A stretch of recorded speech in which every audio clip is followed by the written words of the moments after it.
The boardroom fell silent as the janitor's calloused hand pressed down on the CEO's $1,000 phone. The crack echoed like a gunshot. What clattered onto the mahogany table made Amelia Grant's blood run cold. A military dog tag engraved with her dead father's name. How did this minimum wage nobody possess her father's most sacred possession? The answer would shatter everything she thought she knew about honor, sacrifice, and the invisible man who'd been watching over her company all along.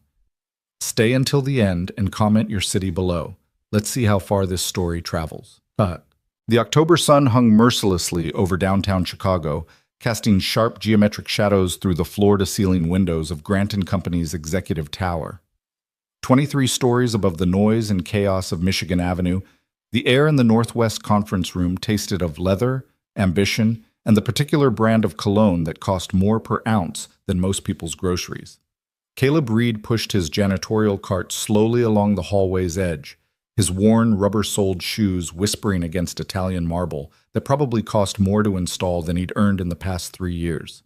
He'd learned to move like a ghost through these corridors, present but invisible, necessary but unnoticed. The executives liked it that way. They could speak freely about mergers and acquisitions, about whose career would be sacrificed at the next quarterly review, about which subordinate was sleeping with which manager. To them, Caleb was just part of the furniture, no more conscious or consequential than the potted ficus in the corner. He didn't mind. Invisibility had its advantages when you were a 38-year-old single father trying to keep your head down and your daughter fed. Mr. Reed, the voice was clipped, professional, belonging to Jennifer Park, Amelia Grant's executive assistant. The boardroom needs a quick pass before the afternoon session. Someone spilled coffee near the credenza. Yes, ma'am, Caleb replied, his voice barely above a murmur. He'd perfected that tone over the past 18 months, deferential without being obsequious, present without being intrusive. Jennifer nodded curtly and disappeared back toward her desk, her heels clicking an efficient staccato rhythm. Caleb guided his cart through the boardroom's double doors, taking in the familiar landscape of power. The mahogany table stretched nearly 20 feet, polished to a mirror shine. 12 leather executive chairs surrounded it like thrones. The walls were decorated with enlarged photographs of Grant & Company's achievements, groundbreaking ceremonies, ribbon cuttings, awards presentations. In every photo, Amelia Grant stood front and center, her smile calculated to project confidence and control. Caleb found the coffee stain easily enough, a brown splash near the glass-topped credenza where someone had been careless with their afternoon espresso. He pulled out his cleaning supplies and got to work, moving with the practiced efficiency of someone who'd cleaned enough floors to circle the earth twice over. He was so focused on the task that he didn't hear the conference room door swing open again. I don't care what the logistics team says, Marcus. We're moving forward with the Valor Square project by December 1st, or heads will roll. Amelia Grant swept into the room like a storm system, her phone pressed to her ear, her free hand gesturing emphatically at points only she could see. She was tall, nearly 6 feet in the stiletto heels she favored, with dark hair pulled back in a style that probably had a fancy French name. Her charcoal suit was tailored precisely to her frame, and the diamonds in her ears caught the afternoon light with calculated brilliance. She was, Caleb had observed over many months, the kind of person who needed witnesses to her importance. I've sunk $3 million into preliminary design, Amelia continued, pacing near the windows. My father's legacy deserves better than departmental foot-dragging and union complaints. Make it happen, Marcus. That's why I pay you. She ended the call with a sharp tap and tossed the phone onto the conference table without looking, already moving toward the credenza where her coffee waited. The phone skittered across the polished surface, spinning slightly as it slid toward the far edge. Caleb saw it happening in slow motion, the $1,000 device heading straight for the table's corner, then the certain doom of the marble floor beyond. Without thinking, he straightened from his crouch and reached out, his hand intercepting the phone's trajectory just before disaster struck. The silence that followed lasted maybe 3 seconds, but it felt like 3 hours. Did you just... Amelia turned, her eyes wide with disbelief. Did you just touch my phone? Caleb froze, the device resting in his palm. He could feel the warmth of it, still hot from her grip and the processor working inside. I'm sorry, ma'am, it was going to fall. So you grabbed it? Without permission? Amelia's voice rose half an octave. Do you have any idea how much that costs? How much sensitive information is on that device? I was trying to help. By putting your dirty hands all over it? She crossed the distance between them in 4 sharp strides, her heels striking the floor like a judge's gavel. That phone costs more than you make in a month, probably more than you make in 2 months, and you just grabbed it like it was some plastic toy. Caleb looked down at his hands. They were clean. He'd scrubbed them twice before starting his rounds, the way he always did. But he understood what she meant. They were working hands, calloused hands, hands that cleaned toilets and mopped floors and emptied trash bins, hands that didn't belong in the same reality as $1,000 smartphones. I apologize, he said quietly. I should have let it fall. You should have stayed in your lane, Amelia snapped. She held out her hand imperiously. Give it back, carefully. Caleb moved to place the phone in her palm, but his thumb accidentally pressed the side button as he transferred it. The screen blazed to life, showing her home screen, a photo of herself accepting some award, he noticed, and the sudden illumination made him blink. His grip shifted.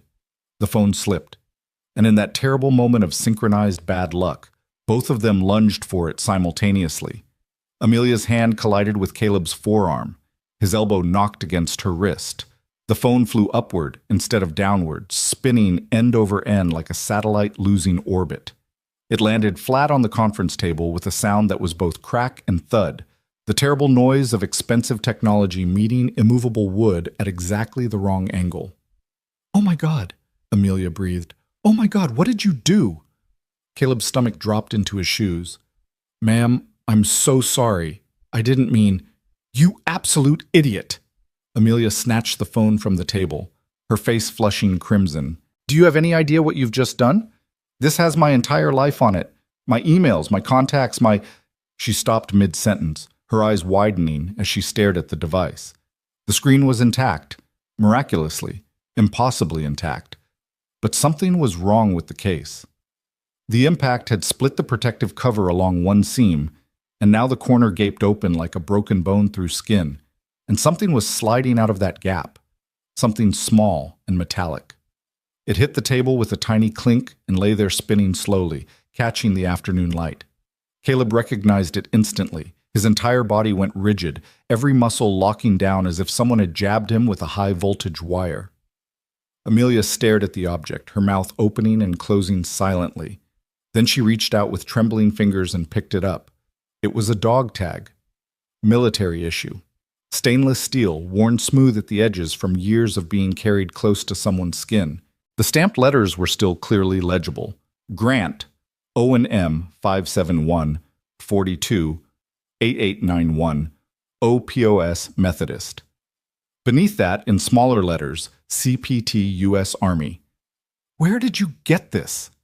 Amelia's voice was barely audible, each word emerging like she was pulling them from some deep, dark well. How do you have my father's dog tag?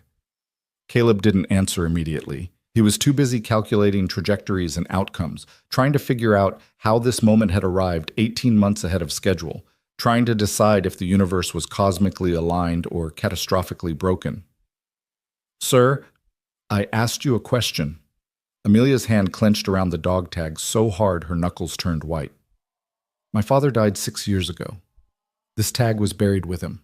So I'll ask you one more time, and if I don't get a straight answer, I'm calling security and possibly the police.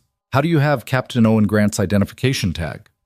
The conference room door opened again, and 3 executives walked in mid-conversation, already pulling out chairs for the afternoon session. They stopped when they saw the frozen tableau, the CEO standing rigid with something clutched in her fist, the janitor standing equally still with his hands at his sides, and between them a tension thick enough to choke on. Amelia? The speaker was Richard Morton, the chief financial officer, a silver-haired man who'd been with Grant & Company since before Amelia was born. Is everything all right? No. Amelia didn't look away from Caleb. Richard, call security. This man has stolen something extremely valuable from me. Ma'am, I didn't steal anything, Caleb said quietly. That tag was given to me by Captain Grant himself. That's impossible. Amelia's voice shook. My father died 6 years ago in Afghanistan. There's no way you— 7 years ago, Caleb corrected gently. October 14th, 2018, outside a compound near Kandahar. I was there. The room went absolutely silent. 2 more executives had entered, and now all 5 of them stared at the janitor who'd just claimed connection to their CEO's deepest wound. You're lying, but Amelia's voice had lost its certainty. You're some kind of con artist who researched my father's service record, and he gave me that tag 3 hours before he died, Caleb continued, his voice still soft but now carrying something else, something that made every person in the room unconsciously straighten their spines. He made me promise that if he didn't make it out, I'd find you and give it to you myself. He said you'd need to know that he was thinking of you at the end. Security is on their way up, Jennifer announced from the doorway, phone in hand. Amelia shook her head sharply. Cancel it. When Jennifer hesitated, she raised her voice. Cancel it. Everyone out. This meeting is postponed. Amelia, we need to finalize the— Richard started. Out! The word came out as a roar, and the executives scattered like startled birds, Jennifer pulling the door shut behind them with a decisive click. Alone again, Amelia and Caleb faced each other across 3 feet of air that felt like 3 miles of minefield. You were in Afghanistan, Amelia said flatly, serving with my father. Not exactly serving with him, Caleb replied. I was private contractor security. Your father's unit was providing escort for a supply convoy we were guarding. We got ambushed on Route Falcon, about 40 clicks outside Kandahar. My father was a logistics officer. He wasn't supposed to be in combat situations. Amelia's grip on the dog tag loosened slightly. That's what they told me, that his death was a freak accident, a mortar round that landed in the wrong place. That's what they told you because the truth was classified for 4 years, Caleb said. Your father wasn't a logistics officer anymore. He'd volunteered for a tactical unit doing high-value transport. The convoy we were guarding was carrying $3 million in cash destined for tribal leaders we were trying to turn. The ambush wasn't random. It was precisely planned, and we walked right into it. Amelia slowly lowered herself into one of the conference room chairs, still clutching the dog tag. Tell me exactly what happened. Are you sure you want to know? I've spent 6 years wondering why my father really died. Whatever you tell me can't be worse than the scenarios I've imagined. She looked up at him with red-rimmed eyes. Please, I need to know. Caleb glanced toward the windows, toward the city spreading out in every direction, and for a moment he wasn't in a glass tower in Chicago anymore. He was back in the dust and heat and terrible clarity of a moment when everything went wrong. The convoy was 7 vehicles, he began. 3 cargo trucks in the middle, armored Humvees front and back. I was in the lead vehicle. Your father was commanding from the rear. We were making good time, no signs of trouble, and then he paused, choosing his words carefully. The IED that hit us was sophisticated. It didn't destroy the lead vehicle. It disabled it, took out our wheels and communications, but left us alive. And then the shooting started. From where? Everywhere.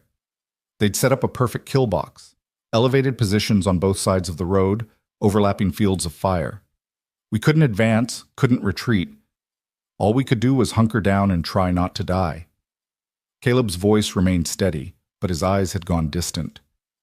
The engagement lasted 43 minutes. We lost 2 men in the first 5 minutes, 3 more in the next 20.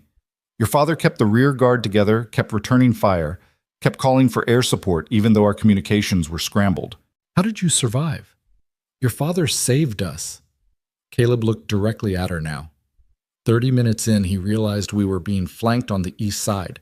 If they'd completed that maneuver, they would have had clear shots at the cash trucks and all of us. So he took 4 men and launched a counter-assault on the flanking position. Amelia's breath caught. He wasn't infantry. He wasn't trained for— No, he wasn't. But he was smart and he was brave and he understood the terrain better than the people attacking us. Caleb's voice softened.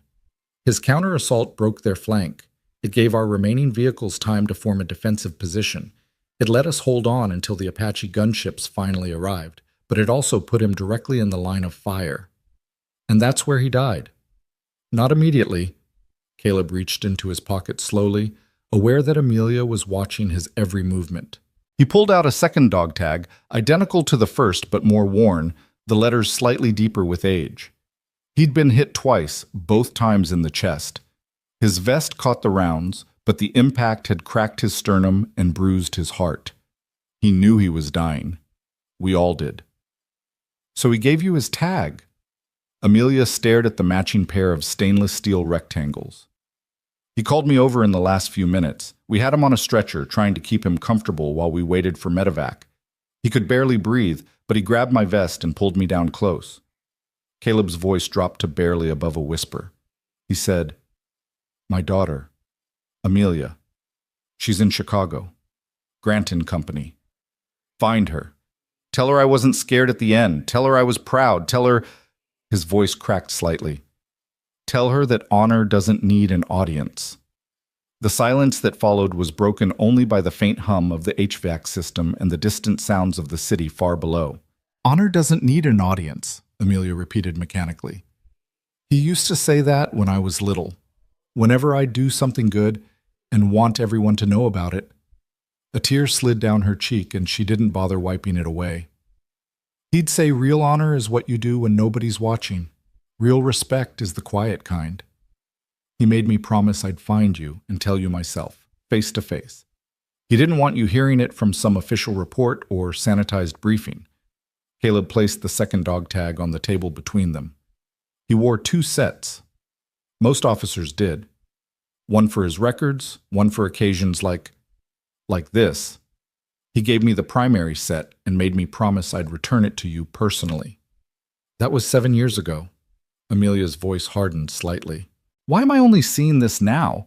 Why have you been working here for over a year, cleaning these floors, emptying my trash cans, and you never said a word?" "Because I promised him I'd give it to you when you were ready to hear it." "Ready? How could you possibly know when I'd be ready?"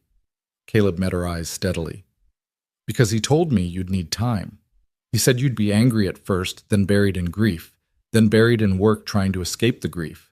He said, I'd know you were ready when I saw you building something that honored his memory without making it about you." "Valor Square."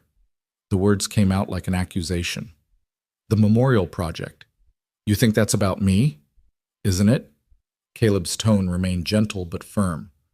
"From what I've heard in this building, and janitors hear everything, ma'am, Valor Square is a $3 million monument featuring your father's name in 20-foot letters, with you as the primary donor. The dedication is scheduled to coincide with the anniversary of your becoming CEO. There's a statue of a soldier that looks suspiciously like your father, but somehow also flatters your family resemblance. That's not, I'm honoring his sacrifice. You're building a billboard." Caleb's words hit like physical blows. "You're constructing a monument to your pain and calling it his legacy. And your father knew you'd do exactly that, because you've always needed the world to see your achievements. He loved that about you and worried about it in equal measure." Amelia stood abruptly, her chair scraping back. "You don't know anything about me. You've been here 18 months, cleaning floors. You have no right to judge." "You're correct, I don't know you well, but I knew your father during the last day of his life, and he talked about you for most of those final hours. He told me about the little girl who'd organize neighborhood cleanup days and demand certificates for every participant, the teenager who'd volunteer at soup kitchens, but only if the local newspaper would cover it, the young woman who joined the board of 3 charities and made sure her name was on every press release. I was trying to make a difference. You were trying to be seen making a difference. There's a distinction your father spent years trying to teach you." Caleb's voice remained calm, but there was steel underneath now. He said his greatest regret was that he'd never found the right way to show you that real honor, real respect, real integrity. They're quiet languages. They're spoken in actions nobody notices until years later. They're written in the small choices you make when the world isn't watching. "That's easy to say when you're nobody." Amelia's voice cracked with fury and pain. "When you're invisible and anonymous and your greatest achievement is keeping the floors shiny. But some of us are trying to actually change things, to build things, to leave a mark on the world that matters." "And what mark are you leaving?" Caleb gestured toward the windows, toward the city beyond. "In 18 months, I've watched this company. I've seen how you treat the people who work for you. I've emptied the trash cans in the HR director's office, and read the complaints employees are too scared to file officially. I've cleaned the bathroom where your assistant cried for 20 minutes after you screamed at her for using the wrong font in a presentation. I've mopped the hallway outside the office where you fired a single mother 2 weeks before Christmas because her department's numbers were down 3%. That's business. That's the hard decisions that leaders have to. That's tyranny dressed up as leadership. Caleb's voice rose slightly for the first time. That's the opposite of everything your father believed in. He led men through hell that day in Afghanistan. He died protecting people who'd only known him for 6 weeks. And do you know what they said about him at his memorial service? The one you probably don't know happened because it was just his unit, no press, no cameras? Amelia shook her head mutely. They said he knew all their names. Every single soldier, contractor, and local interpreter. He knew their kids' names, their spouses' names. He asked about their families and remembered the answers. When one of the junior enlisted men got emergency leave for his mother's cancer, your father personally drove him to the airfield at 3 a.m. When an interpreter's brother was threatened by the Taliban, your father moved both of them into our compound and stood guard himself the first night. He was a good man, Amelia whispered. I know he was. He was. But you're not becoming him. You're becoming everything he worked his whole life to never be. Caleb picked up both dog tags and held them out. He wanted me to give you these, to tell you the story, to help you understand that the greatest leaders are the ones who make everyone around them better, not smaller. But he also warned me that you might not be able to hear it, that you might be too far down your own path to find your way back. Get out. Amelia's voice was barely audible. Get out of this room. Get out of this building. You're fired. Yes, ma'am. Caleb placed the dog tags gently on the conference table. For what it's worth, your father loved you more than his own life. Everything he did, every choice he made, including the one that killed him. He did thinking about you. He just hoped that someday you'd understand that love doesn't need a monument. It needs to be lived. He turned toward the door, pushing his cleaning cart ahead of him. Wait. Amelia's voice stopped him at the threshold. How did you end up here? At this company specifically? Caleb looked back over his shoulder. Your father's last request was that I find you and tell you this story in person. But he also asked me to watch over you from a distance until you were ready to hear it. So when I left the military and needed a job that would let me be near my daughter, I looked for work in Chicago, and I found an opening here. He smiled faintly. Turns out janitors really are invisible. I could be 2 feet away from you in a hallway and you'd walk right past without noticing. It's the perfect cover for keeping a promise to a dying man. 7 years. Amelia's voice broke. You've been planning this for 7 years. Not planning, waiting. There's a difference. Caleb pushed the cart forward. I'll have my desk cleared by end of day. I'm sorry about your phone. He was gone before she could respond, the door clicking shut with the finality of a coffin lid. Amelia stood alone in the conference room, the 2 dog tags gleaming on the mahogany table like accusations. Outside the windows, Chicago sprawled in every direction. Millions of people living their lives, chasing their dreams, fighting their private battles. Somewhere in that sea of humanity was a janitor who'd kept a promise for 7 years, who'd watched her from the shadows, waiting for a sign of her father's honor to manifest in her choices, and who'd seen nothing but the opposite. She picked up the dog tags with trembling hands, feeling the weight of them, the warmth from where they'd rested against someone's skin, her father's skin, once upon a time. Now carried by a stranger who knew her father better than she did, who understood his values better than his own daughter. The worst part was that Caleb had been right about everything. Amelia thought about the last 2 years since she'd become CEO. She thought about Valor Square, with its massive statues and her family name in letters tall enough to be seen from airplanes. She thought about the dedication ceremony she'd planned, with the mayor and the press corps and a carefully curated guest list of people who could enhance the Grant family brand. She thought about her father's actual values, the quiet kind of honor, the invisible acts of service, the way he'd died protecting people whose names would never make the news. And she thought about the single father janitor who'd kept a 7-year promise, who'd watched her become someone her father would barely recognize, who'd finally delivered his message even knowing it would cost him his job. Her phone, the expensive, cracked device that had started this entire catastrophe, buzzed with a text from Jennifer. Security is asking if there was an incident. What should I tell them? Amelia stared at the message for a long moment. Then she typed back, "Tell them everything's fine, and cancel the rest of my afternoon. I need to think." She walked to the windows and looked out at the city, at the patterns of light and shadow stretching to the horizon. Somewhere down there was a little girl named Lily, who had a father who kept his promises even when it cost him everything. Somewhere down there was a man who understood honor better than every executive in this building combined.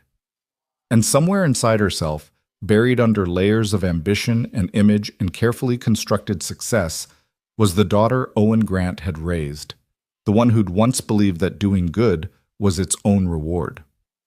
The question was whether that girl still existed, or if she'd been replaced entirely by the woman who'd just fired the only person brave enough to tell her the truth. Amelia closed her fingers around the dog tags and felt the sharp edges bite into her palm. The pain was clarifying, real, more honest than anything she'd felt in months. She picked up her phone, miraculously still functional despite the cracked case, and pulled up her contacts. Her thumb hovered over Marcus Chen's name, the project manager for Valor Square. One phone call, and she could keep moving forward as planned, keep building her monument, keep telling herself it was about honor and legacy and respect for her father's memory. Or she could make a different kind of call, the kind that would probably cost her the image she'd spent years constructing, the kind that might make people question her judgment, the kind that her father might have made. Amelia took a deep breath and started dialing. Outside the conference room, in the hallways and offices of Grant & Company, people were already whispering. The janitor had done something to upset the CEO. The CEO had screamed loud enough to be heard through two closed doors. The janitor had been fired on the spot. By tomorrow, there would be a new janitor, someone more careful, someone who understood their place. And Caleb Reed would be just another forgotten name in the vast machinery of corporate America. Or so everyone assumed. But in the basement level, where the maintenance staff kept their lockers and took their breaks, Caleb was carefully packing his few possessions into a worn duffel bag. And on his phone, saved in a folder he'd never deleted, were copies of every conversation he'd overheard in the past 18 months. Every casual mention of regulatory shortcuts. Every discussion of accounting gray areas. Every moment when the leaders of Grant & Company had said things they'd assumed no one important was listening to. He'd hoped never to need those files. He'd hoped Amelia would remember her father's lessons on her own.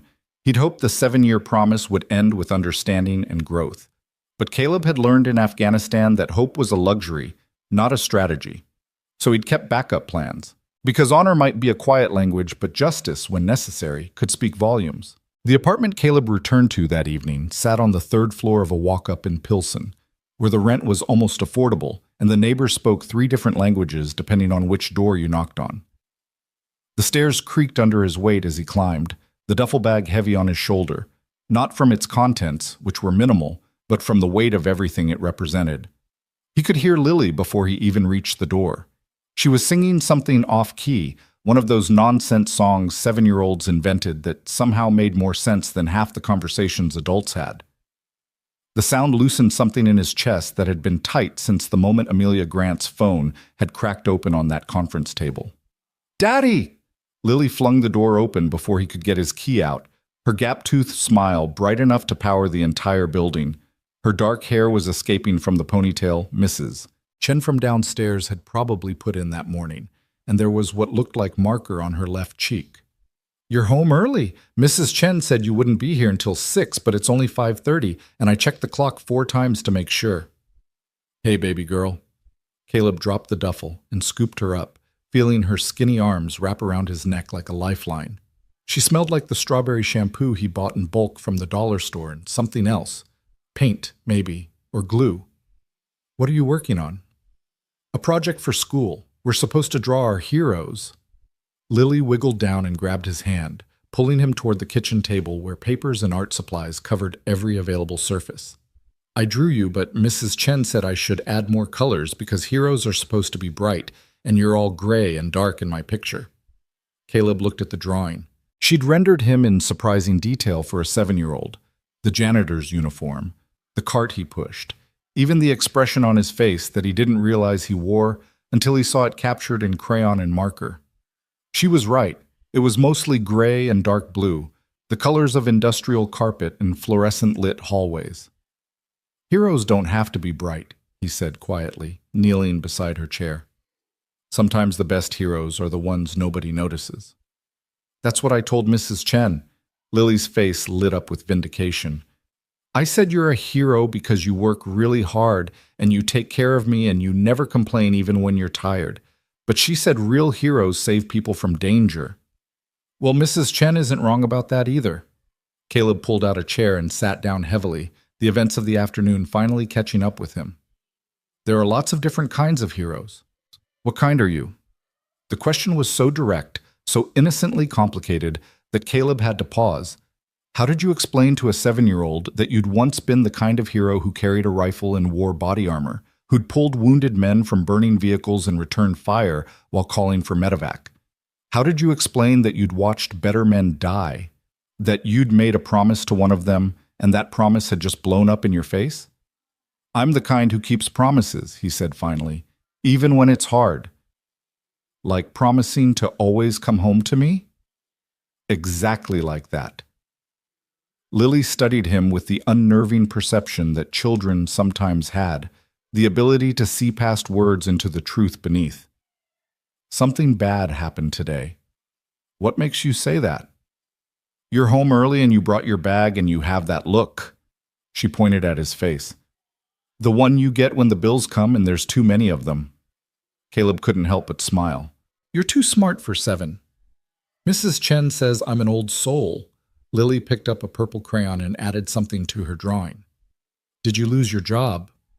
There was no point in lying. Lily would figure it out anyway when he started staying home during the day, when he started searching the want ads, when the worry lines around his eyes deepened into trenches. Yeah, baby, I did. Because you kept your promise? The question hit him like a punch. How did you... You told me about the soldier who saved you, the one whose daughter you had to find. Lily didn't look up from her drawing. You said you had to tell her something important about her daddy. You said it might make her mad, but you had to do it anyway because you promised. Was today the day you told her? Caleb had forgotten that conversation, had forgotten that children absorbed everything even when you thought they weren't paying attention. Yeah, today was the day. And she got mad. She got mad. But you did the right thing. Lily looked up now, her dark eyes, so much like her mother's, the mother she barely remembered, fierce with certainty. That's what matters. You taught me that. You said doing the right thing is more important than doing the easy thing. I did say that. Caleb pulled her into another hug, feeling the sting of tears he refused to let fall. When did you get so wise? I'm an old soul, she repeated solemnly. Can we have mac and cheese for dinner? The kind from the box, not the fancy kind. We can have anything you want. Even ice cream after? Don't push your luck. They ate dinner at the cluttered kitchen table, Lily chattering about her day at school while Caleb tried to calculate how long his savings would last, how quickly he could find another job, what he'd do if the answer to both questions was not long enough. The math was brutal and unforgiving, the same math that millions of Americans did every day, trying to make insufficient numbers somehow add up to survival. After Lily was in bed, Caleb sat in the dark living room and pulled out his phone. The files were still there, backed up in 3 different places because he'd learned in the military that redundancy saved lives. Conversations about regulatory shortcuts, discussions of creative accounting, that particularly damning exchange about the overseas factory conditions that Grant and Company had deliberately ignored because addressing them would cut into profit margins. He'd gathered it all without meaning to, simply by being invisible while the powerful spoke freely, and now he had a choice to make. He could delete it all and walk away, find another job, keep his head down, raise his daughter in anonymity. It was the safe choice, the smart choice, the choice that wouldn't paint a target on his back. Or he could use what he knew. Not for revenge. He'd learned in Afghanistan that revenge was a poison that killed the drinker first, but for accountability. To force Grant and Company to live up to the values they claimed to embody. To honor Owen Grant's memory in a way his daughter apparently couldn't. The phone buzzed in his hand, startling him. A text from an unknown number. This is Amelia Grant. I need to speak with you. Tomorrow morning, 8 a.m., the coffee shop on Jackson and State, please. Caleb stared at the message for a long time. The please was what got him. He'd never heard Amelia Grant say that word in 18 months of working at her company. Then again, he'd never seen her look the way she had in those final moments in the conference room, the carefully constructed armor cracking to reveal something raw and wounded underneath. He typed back, "I'll be there." The response came almost immediately. "Thank you?" Two words that carried the weight of worlds. Caleb set the phone down and looked around his apartment, at the secondhand furniture and the peeling paint, at Lily's backpack by the door and the pile of bills on the counter, at all the evidence of a life built on the margins of someone else's prosperity. He'd chosen this life deliberately, had walked away from opportunities that would have paid better but cost more in other ways. He'd chosen to be present for his daughter, to keep promises even when they were expensive, to live according to principles that seemed increasingly quaint in a world that rewarded ruthlessness and called it business acumen. But maybe, just maybe, those choices were about to mean something larger than his own small sphere.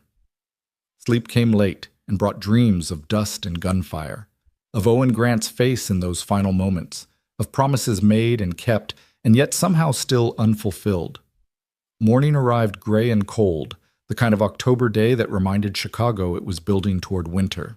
Caleb dropped Lily at school early. She had breakfast club on Wednesdays, one of the free programs he'd learned to navigate like a combat veteran navigating hostile territory, and then headed downtown on the Blue Line. The coffee shop was one of those places that served $12 lattes and had more varieties of milk than a dairy farm. Caleb ordered black coffee because it was cheapest and found a table near the window where he could watch the door. Old habits from the military, from a time when knowing who was entering a room could mean the difference between living and dying. Amelia arrived at exactly 8 o'clock, and Caleb almost didn't recognize her. She wore jeans and a simple sweater, her hair down around her shoulders, no makeup that he could detect. She looked younger without the armor of her executive uniform, and more tired, like she'd spent the night wrestling demons that had won more rounds than they'd lost. She spotted him and walked over, carrying her own coffee, something complicated and topped with foam. "Thank you for coming." "You said please." Caleb gestured to the chair across from him. That seemed significant. Amelia sat down, cradling her cup like it was the only warm thing in a cold world. "I didn't sleep last night. I kept thinking about everything you said, about my father, about who I've become." She looked up and met his eyes. "You were right, about all of it. I didn't tell you those things to be right. I told you because your father asked me to." "I know, that's what makes it worse." She pulled something from her pocket, the 2 dog tags threaded now on a simple chain. "I've been wearing these since yesterday, trying to remember what it felt like when he was alive, when I was the person he thought I could become." "And what did you remember?" "That I used to care more about doing good than looking good. That I used to volunteer at homeless shelters without calling the press first. That my father used to tell me the measure of a person wasn't what they did on stage, but what they did in the shadows." Amelia's voice cracked slightly. "When did I forget all of that?" "Probably around the same time most people do, when the world started rewarding you for the performance instead of the substance." Caleb sipped his coffee. "It's not unique to you. It's the way our culture works now. Everything's about the image, the brand, the narrative you can sell. That doesn't make it right." "No, it doesn't."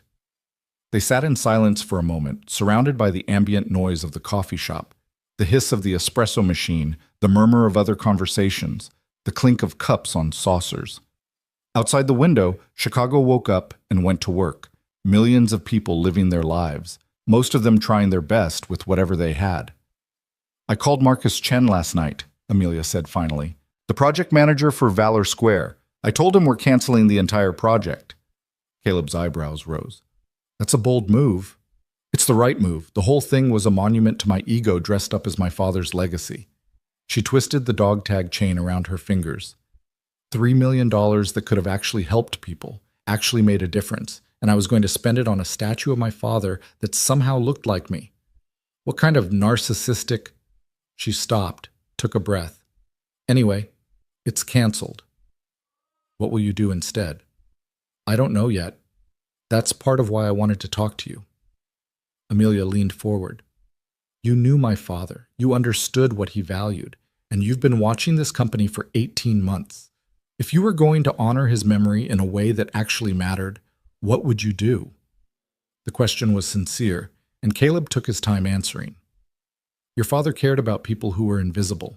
The ones doing essential work that nobody noticed or valued. The interpreters who risked their lives to help us. The local vendors who fed us. The junior enlisted soldiers who did the actual heavy lifting while officers got the credit. He met her eyes. If you really want to honor him, you'd start by seeing the people in your own company that you've trained yourself not to notice. The support staff, maintenance, cleaning crews. All of them. The people who make your company function, but whose names you don't know. The single mothers working 2 jobs to feed their kids. The immigrants sending money home to families in countries you've never thought about. The people one medical emergency away from complete financial collapse. Caleb's voice remained gentle but firm. Your father died protecting people like that. He thought they mattered as much as anyone else. Maybe you could start by acting like you believe that too. Amelia was quiet for a long moment, her fingers still worrying the dog tag chain. I fired you yesterday, said some terrible things. You were angry. You had a right to be. No, I didn't. You were telling me the truth and I punished you for it because the truth hurt. She looked up. I want to unfire you, bring you back with a proper salary this time. And I want your help fixing what I've broken. I appreciate that, but before you say no, let me finish. Amelia's words came faster now, like she'd been rehearsing this. I've been CEO for 2 years and I've made this company more profitable and more miserable in equal measure. The numbers look great, but the culture is toxic. People are scared of me. They should respect me, but instead they fear me, and I'm smart enough to know those aren't the same thing. She paused. My father would be ashamed of what I've built. I need to fix it, and I can't do that without help from someone who isn't afraid to tell me when I'm wrong. There are consultants for that.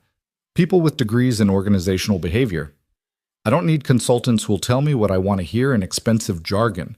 I need someone who knew my father, who understands what real leadership looks like, and who's proven he'll tell me the truth even when it costs him.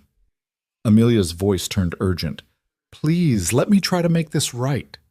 Caleb thought about Lily, about the bills on his counter, about the math that never quite added up. He thought about his promise to Owen Grant, about whether that promise extended beyond delivering a message to actually helping the daughter become who her father believed she could be. He thought about the files on his phone and whether exposing Grant & Company's problems from the outside would achieve anything beyond temporary satisfaction. What exactly are you offering? He asked. Director of Facility Operations, real salary, benefits, office on the executive floor. Your job would be to tell me the truth about how this company actually functions from the ground up, and to help me implement changes that would make it somewhere my father would actually be proud to have his name attached to. I'm not qualified for that. I'm a janitor with a high school diploma and military experience. You're someone who kept a 7-year promise. You're someone who spent 18 months watching this company and understanding it better than people who've worked here for decades. You're someone my father trusted with his final message. Amelia's eyes were bright with unshed tears. That's qualified enough for me. What about the rest of your executive team? They're not going to accept some janitor suddenly sitting in on board meetings. Then they can resign. The steel in her voice reminded him suddenly of Owen Grant under fire, making impossible decisions with absolute certainty. This is my company. My father built it from nothing and left it to me. If I want to promote someone who actually understands its values, that's my prerogative. People will think you've lost your mind. Good. I've been too concerned with what people think for too long. She reached across the table and gripped his hand. Please, Caleb, let me try to do better. Let me try to be someone my father would recognize. Caleb looked at their joined hands, hers soft and manicured, his calloused and scarred, and thought about all the different ways this could go wrong. He thought about Lily asking him what kind of hero he was. He thought about Owen Grant's blood soaking into Afghan dirt while he made Caleb promise to watch over his daughter. I have conditions, he said. Relief flooded Amelia's face. Name them. First, I keep my same schedule. I still need to drop my daughter at school and be there when she gets home. Whatever hours I work have to accommodate that.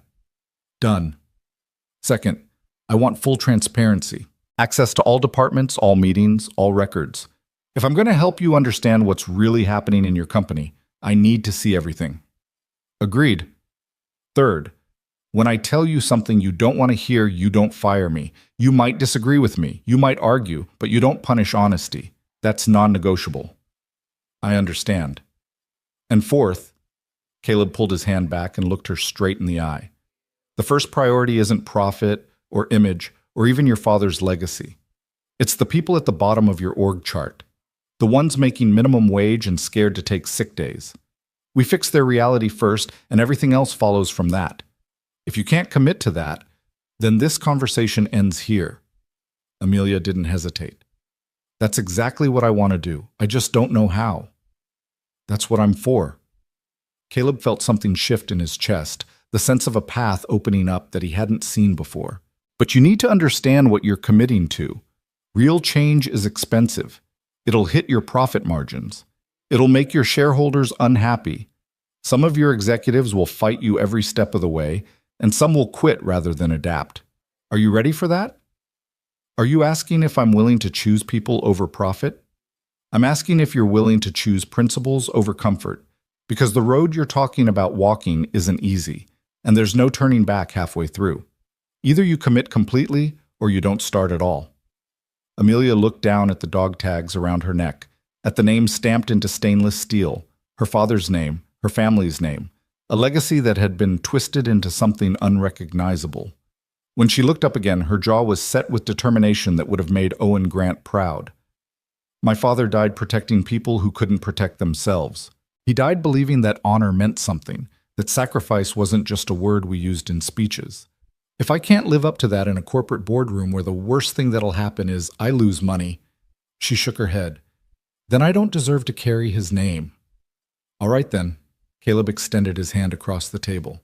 I'll take the job. But we do this right, or we don't do it at all. Amelia shook his hand firmly. When can you start?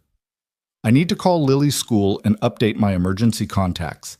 Then I need to go home and put on the only decent shirt I own that doesn't have cleaning solution stains on it.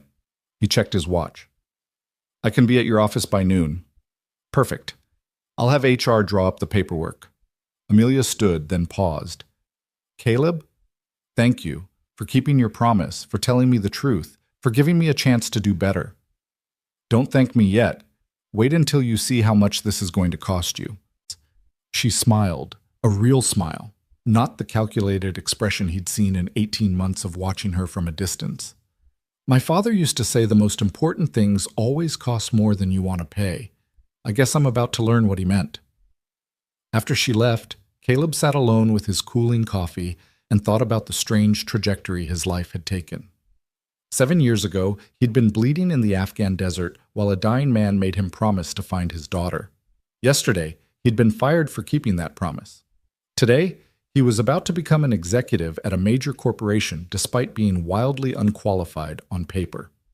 His phone buzzed with a text from Mrs. Chen. Lily forgot her lunch. Can you drop it off? Real life, asserting itself in the middle of impossible circumstances. Caleb smiled and typed back, on my way. He stopped by the apartment, grabbed Lily's lunchbox, she'd decorated it with stickers of cartoon characters he didn't recognize, and headed to her school. The building was old and underfunded, the kind of place that had been next on the list for renovations for the past decade. The teachers were dedicated but exhausted, trying to do impossible work with insufficient resources. Caleb signed in at the front office and waited while they called Lily down. She appeared a few minutes later, slightly out of breath from running. Daddy! She threw her arms around him. Mrs. Chen texted you about my lunch? She did. Here you go. He handed over the lunchbox. What do you have this afternoon? Art class. We're making collages about people who inspire us. I'm doing mine about you. She lowered her voice conspiratorially. But don't tell Mrs. Chen I'm using the gray colors. She still thinks heroes have to be bright. Your secret's safe with me. Caleb knelt down to her level. Hey, I have some news. Remember how I lost my job yesterday? Lily's face fell. Yeah. Well, I got a new one, a better one. It means I'll be able to pick you up from school every day like always, but it also means things are going to be okay. We're going to be okay. Because you kept your promise? Because I kept my promise. Lily hugged him tightly. I told you doing the right thing matters. You did. You were right. I'm an old soul, she said solemnly, making him laugh. On the way back downtown, Caleb called his old unit commander, the one who'd helped him navigate civilian life after Afghanistan. Tom? It's Caleb Reed. I need to run something by you. Caleb, haven't heard from you in months. What's going on?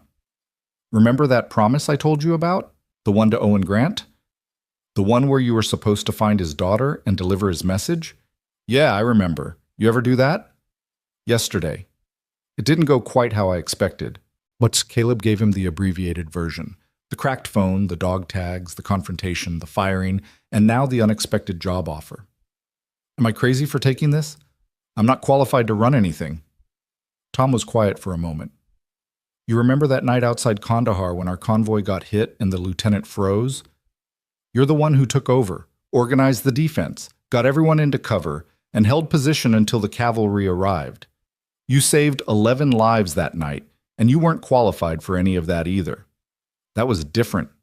How? Leadership is leadership, whether you're under fire or in a boardroom. The principles don't change. Take care of your people, tell the truth, make the hard calls, and don't ask anyone to do something you wouldn't do yourself.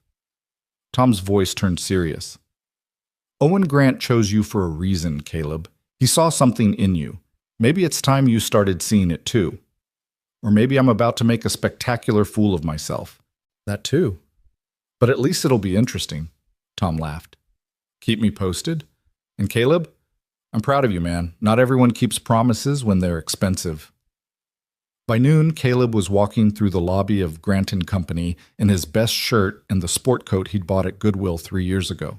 He felt like an imposter, waiting for someone to realize the mistake and escort him back to his cleaning cart. But the security guard waved him through without question, and the elevator carried him smoothly to the executive floor. Jennifer Park looked up from her desk and did a double take. Mr. Reed? I have a meeting with Ms. Grant. Yes, she told me. Jennifer seemed to be searching for words. This is unexpected. Tell me about it. Amelia's office door opened and she emerged, back in her professional armor, but somehow wearing it differently than before. Caleb, come in. Jennifer, hold my calls for the next hour. The office was exactly what he'd expected. Expensive furniture, floor-to-ceiling windows, carefully curated art that probably cost more than a semester at a state university. But there was also something new. A small photo on her desk that hadn't been there before, showing a younger Amelia with a man in army uniform. Owen Grant, smiling at the camera with his arm around his daughter. I found that last night, Amelia said, following his gaze. Buried in a box I hadn't opened in 5 years. I'd forgotten we took it, forgotten that version of both of us existed. He looks happy. He was. I was about to graduate business school. He was so proud. She gestured to the chair across from her desk. Before we get started, I want to show you something. She pulled up a document on her computer and turned the screen so he could see. It was an organizational chart, the kind that showed every layer of Grant & Company from CEO to entry-level positions. This is us. 3,200 employees. I've been running this company for 2 years and I couldn't tell you the names of 300 of them. That's not unusual, it's inexcusable. My father knew every person who worked for him when he was building this company. Every single one. She pointed to the bottom tier of the chart. This is where we start. I want to know who these people are, what they need, what we're doing wrong, and I want you to show me. That's going to take time. We have time. Amelia pulled out a folder. HR has your contract ready to sign. Director of Facility Operations, starting salary of $110,000, full benefits, company car if you want it. And before you argue that it's too much, it's actually below market for the position. I'm not doing you a favor. I'm paying you what the job is worth. Caleb looked at the number and felt dizzy. It was more money than he'd made in any 3 years combined. It was stability, security, the ability to give Lily things he'd only dreamed about before. It was also a responsibility he wasn't sure he could handle. What if I fail? He asked quietly. What if I take this job and it turns out I don't know what I'm doing? Then you'll be in good company, because I don't know what I'm doing either. Amelia's smile was self-deprecating. We'll figure it out together. That's what my father would have done. surrounded himself with people who told him the truth and trusted them to help him find the right path. Caleb picked up the pen and signed the contract before he could talk himself out of it. "All right," Amelia said, her voice taking on a more businesslike tone. "Where do we start?" "With the people you fired." Caleb met her eyes. "Every person who lost their job in the past 2 years because of cost-cutting or performance metrics or restructuring, we review every case and we find out which ones were unjust, and then we make it right. That could be hundreds of people. Then it's hundreds of people. Your father died for principle. The least we can do is rehire for it." Amelia took a deep breath and nodded. "Jennifer? Cancel my afternoon. Actually, cancel the rest of my week. Mr. Reed and I have work to do." The conference room on the executive floor had never seen anything like what happened over the next 4 days. Amelia and Caleb commandeered it completely, covering the walls with printouts, sticky notes, and handwritten lists that grew longer with each passing hour.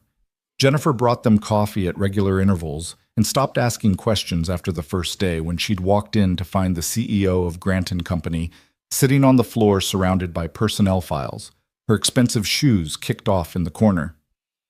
"This one," Amelia said, holding up a folder. "Maria Santos, single mother of 3, worked in our packaging facility for 6 years, fired last March for excessive absences." She read further. "Her daughter had leukemia. She was missing work for chemotherapy appointments." Caleb took the file and scanned it quickly. The termination paperwork was coldly efficient, citing company policy about attendance requirements without any mention of extenuating circumstances. "Did anyone from HR talk to her about FMLA? About accommodations?" "If they did, it's not documented here." Amelia's voice was tight. "This is my signature on the termination approval. I signed off on firing a woman whose child had cancer because she was missing too much work to take care of her." "You didn't know the details." "I should have asked." She pulled out her phone. "What's her number?" "It's in the file, but Amelia..." Caleb watched as she dialed. "It's been 7 months. She might not want to hear from you." "Then she can tell me that herself." The phone rang 4 times before a cautious voice answered. "Hello? Ms. Santos? This is Amelia Grant from Grant & Company. I'm calling about your termination last March." Amelia's voice was steady, but there was something vulnerable in it, something that hadn't been there before. "I wanted to apologize personally and discuss bringing you back if you're interested." The silence on the other end lasted so long that Caleb thought the call had dropped. Then Maria Santos said, "Is this some kind of joke?" "No, ma'am, it's not a joke. I've been reviewing personnel decisions made under my watch, and your case was brought to my attention. You were fired for missing work to care for your daughter during cancer treatment. That was wrong. We should have supported you, not terminated you. You're 7 months too late." Maria's voice cracked. "I lost my health insurance the day you fired me. Lost my apartment 3 months later because I couldn't find another job that paid enough. My daughter finished treatment, thank God. But we're living with my sister now, all 4 of us in her 2-bedroom apartment, and I'm working 2 part-time jobs that together pay less than what I made at Granton." Amelia closed her eyes. "I'm so sorry." "Sorry doesn't feed my kids or pay for the medication my daughter still needs." Maria's voice turned hard. "Why are you really calling? You want me to sign something that says I won't sue you?"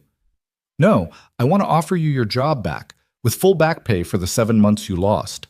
I want to restore your seniority and your benefits, retroactive to your termination date, so there's no gap in your health coverage. And I want to establish a new company policy that ensures what happened to you never happens to anyone else." Another long silence. "What's the catch?" "There's no catch. I made a mistake, a terrible mistake, and I'm trying to make it right." "Why now? Why not 7 months ago when I was begging HR to reconsider?" Amelia glanced at Caleb, who was watching her carefully. "Because someone reminded me that my father wouldn't have made this mistake, and he wouldn't want me to let it stand." Maria's voice softened slightly. "Your father hired me personally back in 2017. He came through the facility one day, stopped at my station, asked my name and how I was doing. 2 weeks later, I got promoted to team lead because he remembered me and thought I showed initiative." She paused. "That was the kind of man he was. I cried when I heard he died." "So did I." Amelia's voice was barely audible. "Ms. Santos, I can't undo the past 7 months. but I can try to make the future better. Will you at least consider my offer? I need to think about it. Talk to my family. Of course, take all the time you need. My assistant Jennifer will send you the details in writing, and you can call her with any questions. Amelia rattled off the phone number. And Ms. Santos, your daughter, how is she doing now? She's in remission, still weak, still has a lot of recovery ahead, but the doctors say she's going to make it. I'm glad, truly. After the call ended, Amelia sat motionless for a long moment, the phone still pressed to her ear. There are 63 more files like that one, she said finally. 63 people whose lives I've damaged because I was too busy worrying about efficiency metrics to remember they were human beings. We'll call every one of them, Caleb said. We'll make every offer we can. Some of them won't come back. Some of them will tell you exactly what they think of you and hang up. But we keep trying. This is going to cost millions. The board is going to lose their minds. Then let them. You're the CEO. You're Owen Grant's daughter. You get to decide what this company stands for. Amelia looked at him with something like wonder. How do you do that? Stay calm when everything's falling apart? Practice. I spent a lot of time in places where falling apart meant people died. Caleb pulled another file from the stack. Besides, this isn't falling apart. This is building something that should have been built from the beginning. It just takes longer when you're also dismantling the mess first. They worked until well past midnight that first night, calling former employees, leaving messages, sending emails. Some people hung up immediately. Some listened but declined the offers. But a few, like Maria Santos, who called back 2 hours later to say she'd accept, said yes. Each acceptance felt like a small victory, like reclaiming territory that had been lost. The next morning, word had spread through the building. Caleb could feel the shift in energy as he walked the halls, could see it in the way people watched him and Amelia with a mixture of confusion and curiosity. The janitor who'd been fired on Tuesday was now the director of facility operations on Wednesday, and the CEO who'd terrorized her staff for 2 years was calling people to apologize. The cognitive dissonance was palpable. Mr. Reed?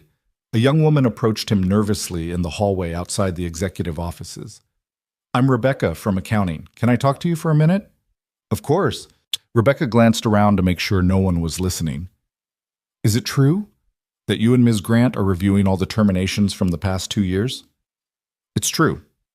There's someone you should know about. His name is David Chen, no relation to your neighbor, I assume. He was in IT, got fired 6 months ago for supposedly violating data security policies. She lowered her voice further. But that's not what really happened.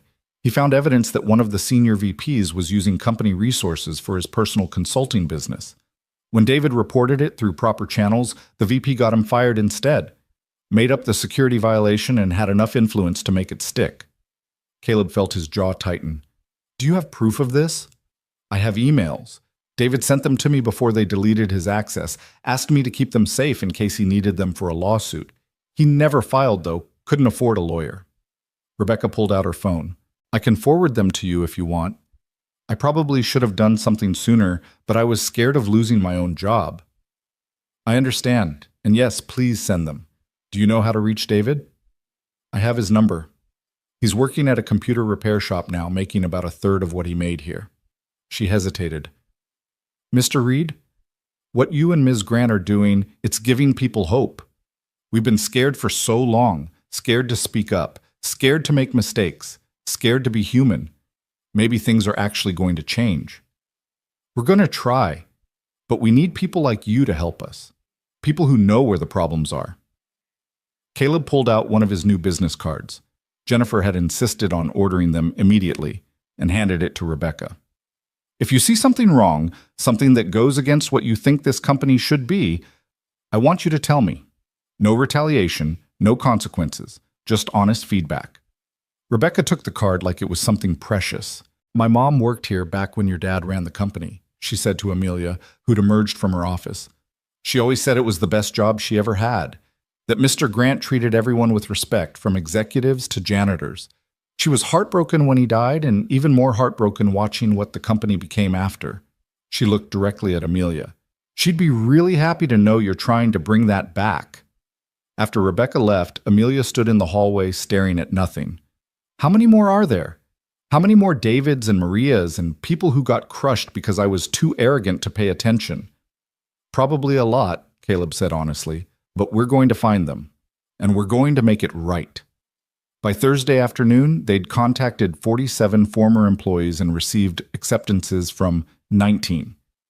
They'd also uncovered 3 additional cases of wrongful termination, like David Chen's, where people had been fired for challenging unethical behavior. Each discovery made Amelia's face a little paler, her determination a little fiercer. The emergency board meeting was called for Thursday evening. Richard Morton, the CFO, had insisted on it after hearing about the rehiring initiative. The board members filed into the conference room at 6 p.m. with expressions ranging from concerned to hostile. Caleb stood in the back corner, watching as Amelia took her place at the head of the table. I assume you've all seen the memo about recent personnel changes, Amelia began without preamble. I want to address your concerns directly.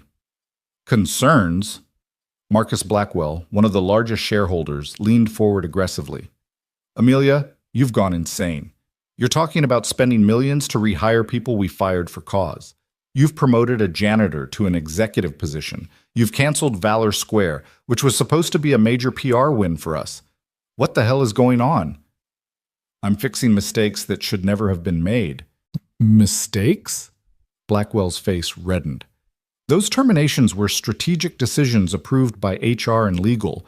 We cut underperforming staff to improve efficiency. That's basic business. We fired a woman whose daughter had cancer, Amelia said flatly. We fired a man who reported ethics violations. We fired dozens of people who made the crime of being human, of having sick children or medical emergencies or the audacity to question practices they knew were wrong. That's not business. That's cruelty. It's the real world, said Patricia Vance, who chaired the compensation committee. Companies can't function if they accommodate every employee's personal drama. We have shareholders to answer to, profits to maintain. My father built this company on the principle that profit and people aren't mutually exclusive, Amelia replied. He proved you could be successful while treating employees with dignity. We've strayed from that, and I'm bringing us back. Richard Morton spoke up, his tone more measured than the others. Amelia, I understand you're having an emotional response to your father's legacy, but you need to think practically. The market won't reward us for being compassionate. They'll punish us for reduced margins. Then let them punish us. I'd rather run a company worth respecting than one that's merely profitable. Amelia stood, placing her palms flat on the table. My father died protecting people he barely knew because he believed every life had equal value. I've spent 2 years running this company like people were disposable resources. That ends now. You can't make these decisions unilaterally, Blackwell said. We have a fiduciary responsibility, and I have a moral one. Amelia's voice cut through his objection. This is still the company my father built, still carries his name. I won't let it be a monument to everything he opposed. If you can't support that, you're welcome to sell your shares. The room erupted in argument. 3 board members talking over each other, demanding explanations, threatening votes of no confidence. Through it all, Amelia stood firm, and Caleb watched from his corner with growing respect. This was who Owen Grant had hoped his daughter would become, someone willing to take fire for her principles. Enough. The single word from Richard Morton silenced the room. He was the oldest member of the board, had known Owen Grant personally, carried enough respect that even Blackwell deferred to him. I worked with Owen for 23 years, built this company alongside him from a warehouse operation to what we are now. And I'll tell you something about the man. He would have done exactly what Amelia is doing. Richard, you can't seriously, Patricia began. I can, and I am. Richard looked at each board member in turn. Owen used to say that the true measure of a company wasn't its market cap, but whether its employees could look their children in the eye and be proud of where they worked. We've lost that. Amelia's trying to get it back. It might cost us in the short term, but companies built on exploitation always collapse eventually. Better to reform ourselves now than implode later. This is corporate suicide, Buka, Blackwell muttered. No, Caleb said quietly from his corner, speaking for the first time. Everyone turned to look at him. Corporate suicide is what you've been doing, burning through employees like disposable resources, creating a culture of fear, cutting corners on safety and ethics to squeeze out another percentage point of profit. You think that's sustainable? You think talented people want to work for companies that treat them like garbage? And you are? Blackwell's tone dripped contempt. Someone who was in Afghanistan when Captain Owen Grant died protecting people he didn't have to protect. Someone who watched him make the choice between personal safety and doing what was right, and who saw him choose right without hesitation. Caleb moved away from the wall. He asked me to watch over his daughter, to help her understand what really mattered. That's what I'm doing. If you have a problem with that, we can discuss it, but don't mistake compassion for weakness or ethics for naivety. The room went quiet. Blackwell stared at Caleb like he was trying to decide whether to be angry or intimidated, then apparently chose neither and looked away. I'm calling for a vote, Patricia said finally. All in favor of halting this rehiring initiative and the associated policy changes? 3 hands went up. Blackwell, Patricia, and one other board member, Caleb, didn't know. Opposed? 4 hands, including Richard's. The motion fails, Richard said with satisfaction. Amelia, you have the board's support. Narrow support, but support nonetheless. Just try not to bankrupt us in the process of finding your conscience. Thank you, Amelia said quietly. I know this isn't easy for any of you, but I promise you'll see results. Real, measurable improvement in employee satisfaction, retention, and productivity. Give me 6 months to prove it works. After the board members filed out, Amelia collapsed into her chair like someone had cut her strings. I thought I was going to throw up the entire time. You did well, Caleb said. Your father would have been proud. Would he? I spent 2 years doing everything he'd hate. 2 years. She looked up at him. How do I make up for that? One day at a time, one decision at a time, one person at a time. Caleb pulled out his phone. Speaking of which, I got a text from David Chen. He wants to meet tomorrow to discuss coming back. And Maria Santos called again. She wants to know if we can help relocate her family into better housing as part of the benefits package. Can we do that? We can if you authorize it. Company-assisted housing program for employees facing hardship. It's not unprecedented. Amelia nodded slowly. Do it. Whatever they need. And Caleb, thank you for speaking up in there. I know it wasn't your job to defend this to the board. Actually, it is my job. That's what you hired me for, to help you do the right thing even when it's hard. He checked his watch. I need to go pick up Lily from aftercare. Will you be okay? Go. Be with your daughter. I'll handle things here. Caleb found Lily in the school's art room, covered in paint and grinning. Daddy, look what I made. She held up a collage that took his breath away. In the center was a photograph she'd cut from somewhere, the iconic raising of the flag at Iwo Jima, but she'd pasted images around it of ordinary people doing ordinary work. A doctor, a teacher, a firefighter, a janitor with a cart. And across the top in her careful 7-year-old handwriting, heroes are everywhere. It's beautiful, he said honestly. What made you think of this? You did. You said heroes don't have to be bright and loud. They can be quiet.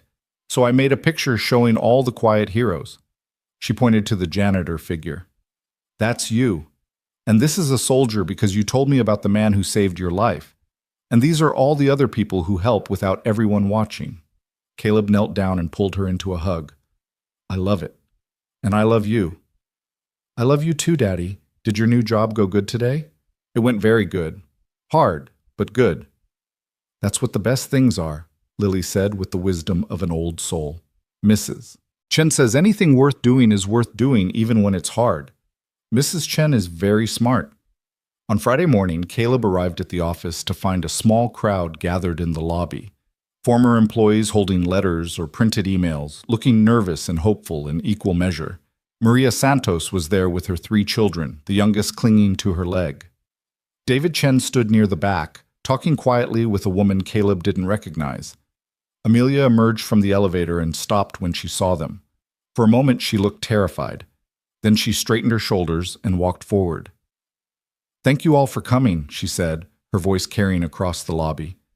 For those of you who don't know me personally, I'm Amelia Grant. My father founded this company, and I've been CEO for the past 2 years. During that time, I made decisions that hurt many of you. Decisions I deeply regret. The lobby was silent except for the ambient noise of the building's HVAC system. I can't undo what happened. I can't give you back the months of stress and uncertainty and hardship my choices caused.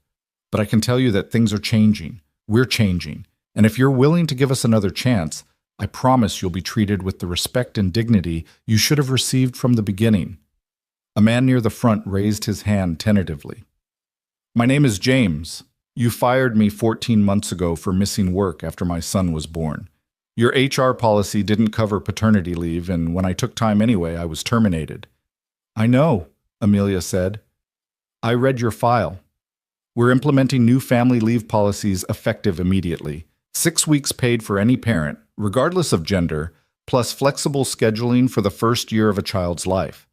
It won't help you retroactively, but if you come back, you'll have those protections going forward. Why should we believe you? A woman called out. How do we know this isn't just PR, that you won't fire us again the next time profits dip? You don't know, Amelia admitted. I've broken your trust and I have to earn it back. That's going to take time, but I'm willing to put my money where my mouth is. She pulled out her phone and pulled up something on the screen. I'm establishing a whistleblower fund, $5 million, managed by an independent third party. Any employee who reports unethical behavior or witnesses retaliation can access this fund for legal protection. If I fire someone unjustly, they have resources to fight back. Murmurs rippled through the crowd. Caleb felt a spike of surprise. They hadn't discussed this, which meant Amelia had come up with it on her own. Additionally, Amelia continued, I'm restructuring executive compensation, starting with mine. I'm taking a 50% pay cut and redirecting that money into employee benefits and a hardship fund for situations like Maria's daughter's illness or James's paternity leave. My executive team will be strongly encouraged to do the same. That's corporate suicide, someone muttered, loud enough to hear. Maybe, Amelia said. Or maybe it's finally building something sustainable. My father used to say that a company was only as strong as its weakest employee. If we're leaving people behind, we're not strong, we're hollow. I'm done running a hollow company. David Chen stepped forward. I want to come back, but I need to know what happened to the VP who got me fired. Is he still here? No, Amelia said firmly. He was asked to resign yesterday. We have documentation of his ethics violations and his retaliation against you. If you want to pursue legal action, the company will support you and cooperate fully with any investigation. David's eyebrows shot up. You fired a senior vice president? For me? For principal. You did the right thing by reporting him. You shouldn't have been punished for that. Amelia looked around at all of them. I can't promise everything will be perfect. We're going to make mistakes as we rebuild this culture. But I can promise that when we do make mistakes, we'll own them and fix them. That's the standard my father set. That's the standard I should have maintained. Maria Santos stepped forward, still holding her youngest child. Your father came to my daughter's hospital room once. Did you know that? When he heard she was sick, he visited during her first round of chemo, brought her books, and sat with her while I had to go to a meeting with the doctors. He said no child should face something like that alone. Tears streamed down Maria's face. He was a good man, and I think maybe you're trying to be like him now. I'm trying, Amelia whispered. God, I'm trying so hard. Then I'm coming back, and I'm going to help you build the kind of company he would have wanted. One by one, the others came forward. Not all of them. Some were too hurt, too angry, or had found better opportunities elsewhere. But enough to make a difference, enough to start the process of healing. By noon, Jennifer had processed 17 rehiring contracts. By evening, that number had climbed to 23. And the word continued to spread, not just through former employees, but current ones, who watched in amazement as their CEO did something that seemed impossible in modern corporate America. She admitted she was wrong and took concrete steps to fix it. That night, as Caleb was packing up to leave, Amelia appeared in his office doorway. He still wasn't used to having an office, let alone one with a door and a window view of the city. I wanted to show you something, she said, holding out her phone. It was a news article from a local business journal. Grant & Company CEO makes unprecedented move to rehire terminated employees. It hit the press, Caleb observed. How do you feel about that? Terrified? Exhilarated? Both. Amelia sat down across from him. Rebecca from accounting was right. People are starting to hope again. I can feel it in the building. It's like something that was frozen is starting to thaw. That's good. But you know this is just the beginning, right? The real work starts now, making sure the culture actually changes, that this isn't just a temporary burst of conscience that fades when it gets expensive or inconvenient. I know, that's why I need you to keep pushing me, keep challenging me when I slip back into old patterns. Amelia twisted the dog tag chain around her fingers. She was still wearing both tags, he noticed. My father died believing people mattered more than profits. I'm going to prove he was right, even if it costs me everything. It might, Caleb warned. Blackwell and his allies aren't going to give up. They'll wait for you to make a mistake and use it to push back. You need to be ready for that fight. I am, because now I know what I'm fighting for. She stood to leave, then paused. Caleb, thank you for keeping your promise, for not giving up on me even when I gave you every reason to. Your father asked me to help you understand honor. That's what I'm doing. You're doing more than that. You're teaching me what it actually looks like in practice. She smiled. Get home to Lily. I'll see you Monday. After she left, Caleb sat alone in his office and looked out at the city lights spreading to the horizon. Somewhere in that vast darkness were 3,200 employees whose lives were about to change, for better or worse. Somewhere out there were people who would benefit from Amelia's transformation and others who would fight against it. His phone buzzed with a text from Lily. Mrs. Chen made dumplings. She saved you some. Are you coming home soon? He typed back. On my way now. On the train ride home, Caleb thought about Owen Grant bleeding out in Afghan dust, about promises made and kept, about the strange and winding path that had led from that moment to this one. He thought about his daughter's collage with its celebration of quiet heroes, about the difference between honor that needed applause and honor that simply was. And he thought about Amelia Grant, standing in her lobby apologizing to people she'd wronged, looking more like her father than she probably realized. Maybe, Caleb thought, maybe this was what redemption looked like. Not a single dramatic gesture, but 1,000 small choices, each one slightly better than the last, building towards something that might actually matter. His phone buzzed again. Another text, this time from a number he didn't recognize. This is Richard Morton. I wanted you to know Owen would be grateful for what you're doing for his daughter. Thank you for keeping your word. Caleb stared at the message for a long moment, feeling the weight of 7 years finally begin to lift. He'd delivered the dog tags. He'd told the story. And now, against all odds, Amelia was actually listening. The promise wasn't finished, might never be truly finished, but it was on the right path. That would have to be enough. The weekend passed in a blur of normalcy that felt surreal after the intensity of the previous week. Caleb took Lily to the park on Saturday, where she insisted on showing him every leaf she found interesting and explaining in elaborate detail why each one was special. On Sunday, they did laundry at the laundromat down the street while she worked on homework, her tongue poking out in concentration as she practiced cursive letters that looked like small birds learning to fly. But even in these mundane moments, Caleb's mind kept drifting back to Grant and Company, to the files still waiting to be reviewed, to the cultural transformation that had barely begun.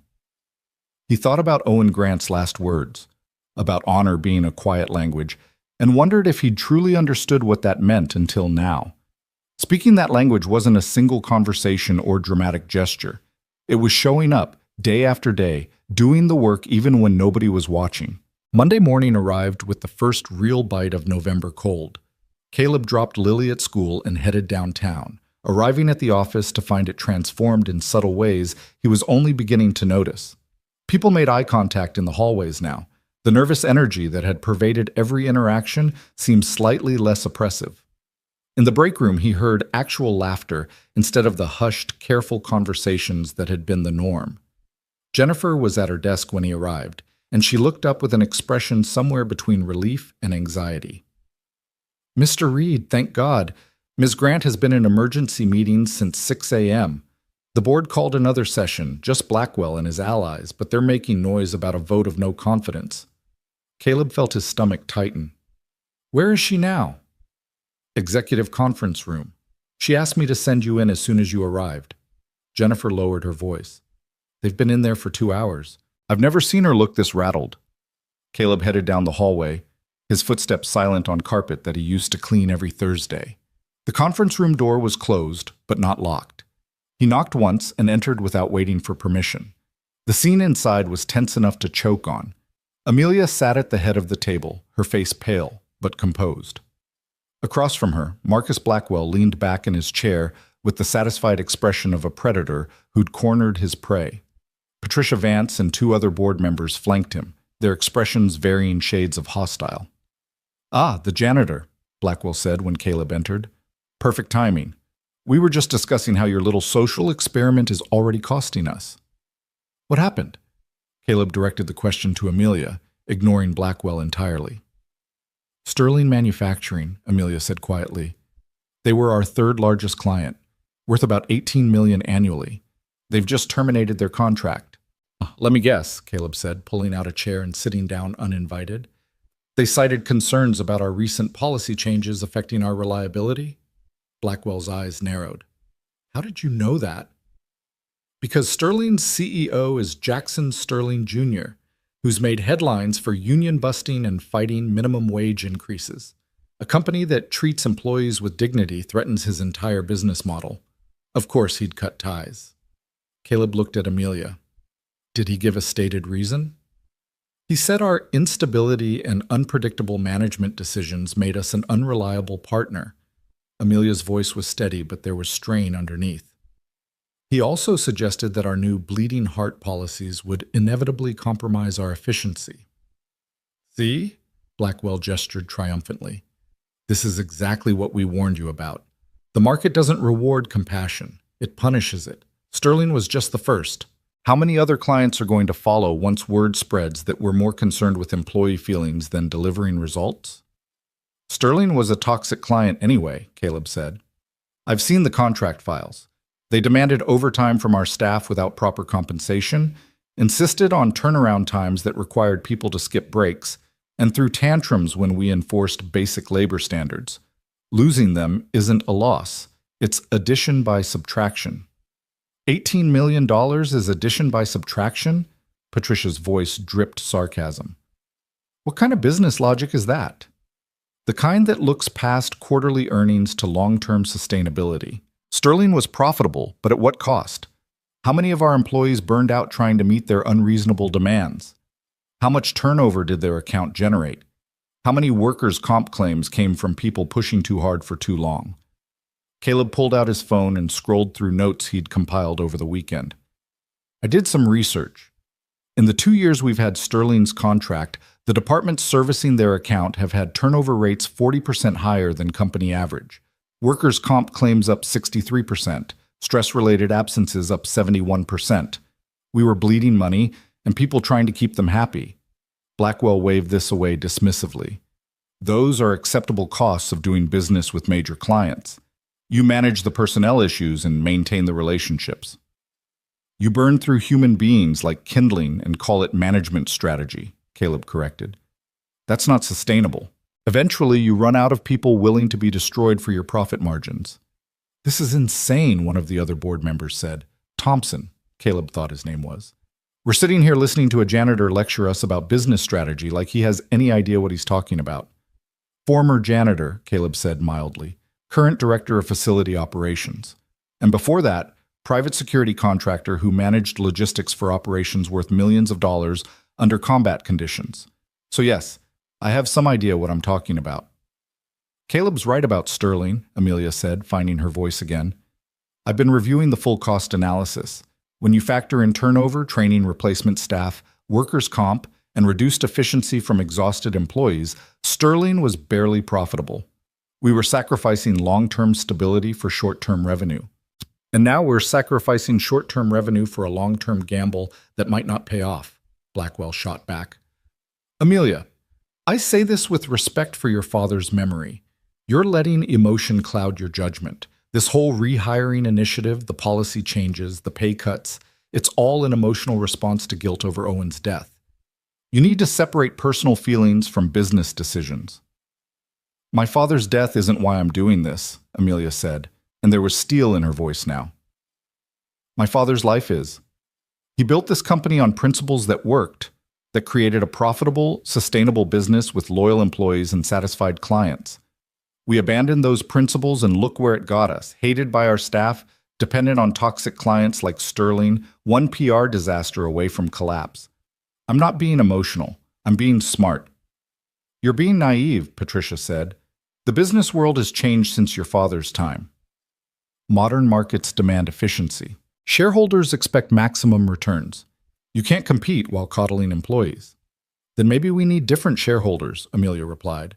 Ones who understand that a company is more than a wealth extraction machine. Ones who remember that sustainable success requires treating people like people. Blackwell stood abruptly. This is pointless. Amelia, we're calling for a full board vote in 2 weeks, a formal evaluation of your performance as CEO, and a decision on whether you're fit to continue in that role. If you persist with these policies, if you continue prioritizing sentiment over strategy, we will remove you. Your father may have founded this company, but you don't have the authority to destroy it. Then I guess we'll find out in 2 weeks which of us the board supports, Amelia said quietly. I'm not backing down, Marcus. Not on this. Blackwell and his allies filed out, leaving Amelia and Caleb alone in the suddenly silent conference room. She sat motionless for a long moment, then dropped her head into her hands. I'm going to lose, she said, her voice muffled. They'll vote me out and install someone who'll undo everything we've started. Maybe, Caleb acknowledged. Or maybe you'll win. Either way, you're doing the right thing.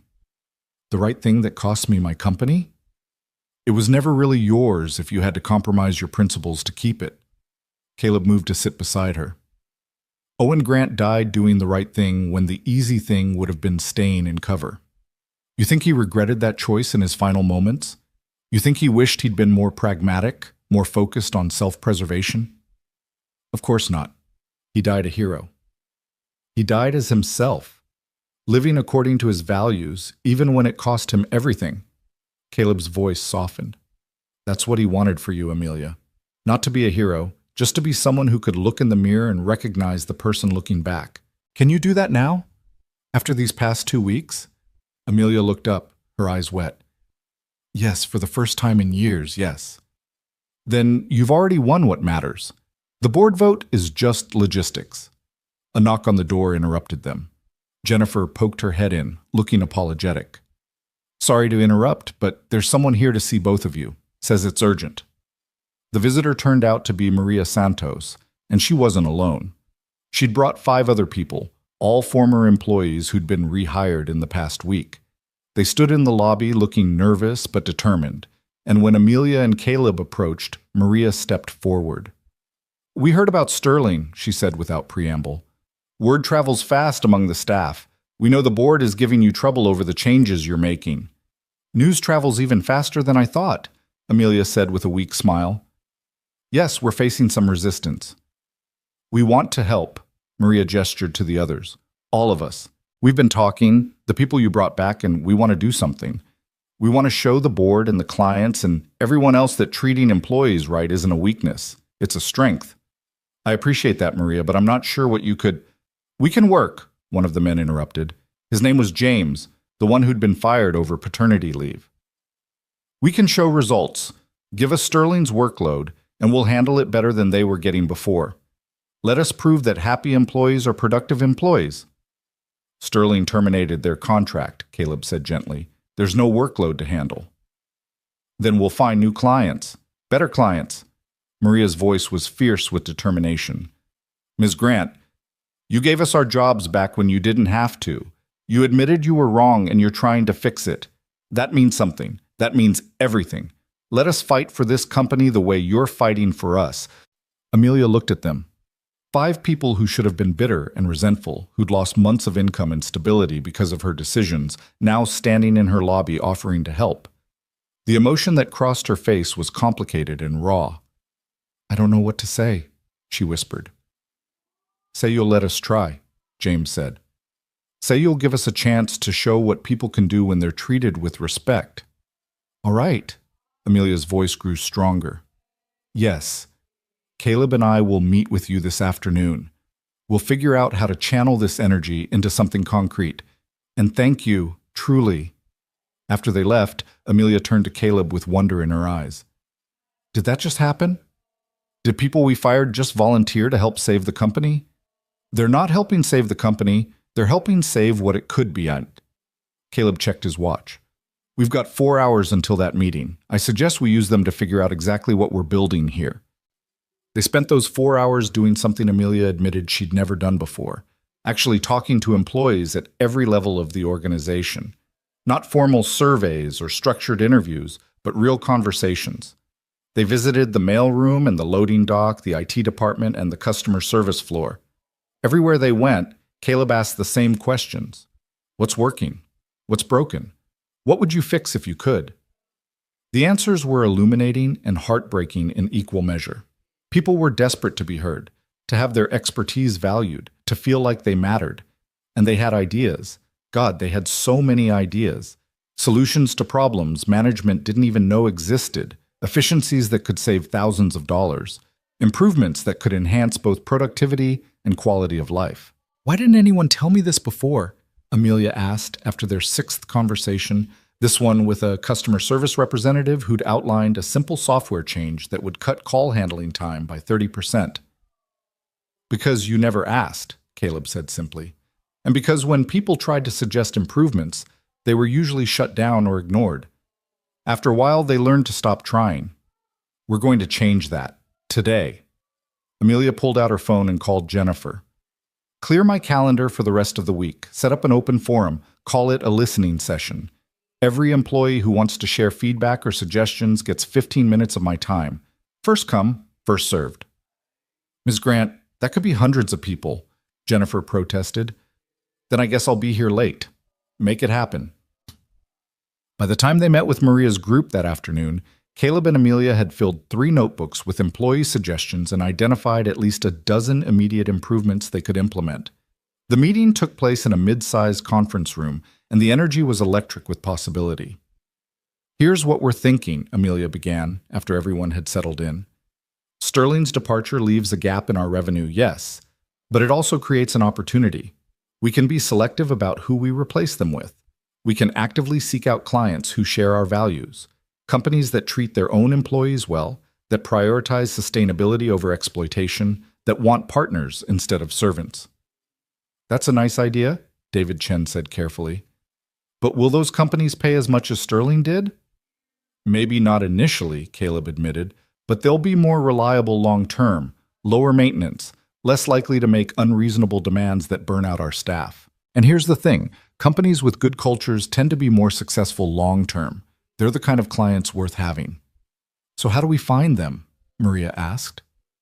We start by leveraging our own story, Amelia said. What we're doing here, the policy changes, the rehiring initiative, the cultural transformation, that's newsworthy. Companies that care about ethics will see us as potential partners who share their values. We're not hiding what we're doing. We're using it as a differentiator. Over the next 2 hours, they hammered out a strategy.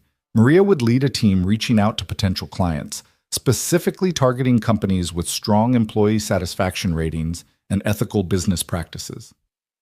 James would work with HR to document the improvements in turnover and productivity they were already seeing from the policy changes. David would create a digital platform for employees to submit suggestions and track their implementation, turning good ideas into measurable results. This is going to require all of us working together, Amelia said as the meeting wound down. Management and staff, executives and line workers. No more hierarchy where good ideas only count if they come from people with fancy titles. We're all in this together. My father used to say that, a quiet voice said from the doorway. Everyone turned to see Richard Morton standing there, leaning on his cane. Owen used to say a company was like a body. Every part matters, from the brain to the hands to the feet. You can't function if you're only paying attention to one piece. Richard, Amelia stood. I didn't know you were here. I came to check on you after this morning's ambush. Richard moved into the room slowly, his age showing in the careful way he navigated. I wanted to make sure Blackwell hadn't crushed your spirit, Chum. He tried, but I had help. Amelia gestured to the people around the table. Richard looked at them each in turn, then smiled. Owen would love this. You know what he always said was his proudest moment? What? There was a year, 2009, I think, when we almost went under. Financial crisis hit us hard. We were looking at massive layoffs, maybe even bankruptcy. Owen called an all-hands meeting and laid out the situation honestly. Told everyone we had two choices, cut staff by 40%, or everyone takes a 20% pay cut to keep all jobs intact. He put it to a vote. Richard's eyes grew distant with memory. Every single person voted for the pay cut. Every one. They chose to sacrifice their own income rather than see their colleagues lose their jobs. Owen cried during that meeting. Grown man, decorated veteran, CEO of a major company, standing there with tears running down his face because he was so proud of what people chose. The room was completely silent. That's the company he built, Richard continued. One where people cared about each other, where loyalty went both ways, where doing right mattered more than doing well. You're building that again, Amelia, and it scares the hell out of people like Blackwell because it shows there's another way, a better way. Will it be enough, Amelia asked, to convince the board, to win the vote? I don't know. But I know this. Owen didn't die wondering if doing the right thing would work out in his favor. He died knowing he'd done what his conscience demanded. That's the only certainty any of us gets. Richard gripped his cane and straightened. Fight for this. Fight hard. I'll do everything I can to help. But even if you lose the vote, you'll have won something more important. After he left, the group sat in contemplative silence until Maria spoke up. We're not going to lose. We're going to fight, and we're going to win, because we're fighting for something that actually matters. Damn right, James agreed. When's this board vote? 2 weeks from today, Amelia said. Then we've got 2 weeks to prove them wrong, to show concrete results from treating people right. Let's get to work. The next 2 weeks were the most intense of Caleb's life, and he'd survived firefights in Afghanistan. The listening sessions Amelia had initiated became a tidal wave of employee engagement. People lined up for hours to share their insights, their grievances, their ideas for improvement. Some conversations were difficult. There was anger and pain that needed to be acknowledged. But more were hopeful, energizing, full of the kind of innovation that comes when people feel genuinely heard. Maria's outreach team made contact with 17 potential clients in the first week. By the end of the second week, they'd secured meetings with 7 and signed preliminary agreements with 3. The contracts weren't as large as Sterling's had been, but they were solid, ethical companies that treated their own employees well and expected the same from partners. The productivity metrics were even more dramatic. Turnover in the departments where rehired employees had returned dropped by 47%. Workers' comp claims fell by 32%. And perhaps most surprisingly, efficiency actually improved. When people weren't exhausted and scared, they worked better. Caleb documented everything meticulously, building a case that could counter Blackwell's arguments with hard data. But he also did something else. He started recording the stories. Video testimonials from employees about how the changes had affected their lives. Maria talking about being able to afford an apartment for her family again. James describing what it meant to have been at his son's birth without fear of losing his job. David explaining how being vindicated after wrongful termination had restored his faith in justice. The night before the board vote, Caleb worked until nearly midnight putting together a presentation that told the story in numbers and narratives. When he finally got home, Lily was asleep, but Mrs. Chen was waiting up. "Big day tomorrow?" she asked in her gentle, accented English. "Very big. Could change everything." "You'll do fine. You're a good man, like soldier who saved your life. Same heart." She patted his arm. "Lily made you something on table." Caleb found it waiting for him. Another drawing, this one showing 2 figures side by side. One wore a military uniform, the other a suit and tie. Between them was a heart, and above it Lily had written, "Heroes help each other." He stood there looking at it for a long time, thinking about Owen Grant's last words, about promises kept and battles fought, about his daughter's uncanny ability to see straight to the heart of things. Then he texted Amelia, "Ready for tomorrow?" Her response came immediately, "Terrified, but ready." "Your father would be proud." "I'm proud. Thank you for everything, for keeping your promise even when I made it impossible, for not giving up." "That's what honor looks like," Caleb typed back. "See you tomorrow." The boardroom was packed when they arrived the next morning. All 12 board members were present, plus several major shareholders who'd demanded to attend. Richard Morton sat near the head of the table, his expression carefully neutral. Blackwell wore the confidence of someone who believed he'd already won. Amelia stood at the head of the table, and Caleb could see the tension in her shoulders, the way her fingers worried the dog tag chain she still wore. But her voice was steady when she spoke. "Thank you all for being here. I know there are concerns about the direction I've taken this company in recent weeks. I'd like to address those concerns directly." She nodded to Caleb, who pulled up the first slide of their presentation. For the next 45 minutes, they laid it all out. The numbers showing improved productivity and reduced turnover. The testimonials from employees and new clients. The cost-benefit analysis proving that ethical treatment of workers wasn't just moral, but profitable. The projections showing where they'd be in 6 months, a year, 5 years, if they stayed this course. "You're gambling with this company's future," Blackwell said when they'd finished. "These results are preliminary. 2 weeks isn't enough time to establish trends. You're asking us to bet everything on a philosophy that might sound nice but hasn't proven sustainable." "No," Amelia said firmly. "I'm asking you to bet on people, on the idea that treating employees with dignity creates better outcomes for everyone, workers, management, shareholders. My father built a successful company on that principle. We abandoned it and became hollowed out, dependent on toxic clients and burning through staff. I'm trying to rebuild what should never have been destroyed." "Sentiment doesn't pay dividends," Patricia said. "Neither does high turnover and reputational damage," Richard interjected. "I've run the numbers independently. Amelia's approach is actually more financially sound than what we've been doing. We were chasing short-term gains while creating long-term instability." "With all due respect, Richard, you're biased by your friendship with Owen," Blackwell said. "And you're biased by your investment portfolio," Richard shot back.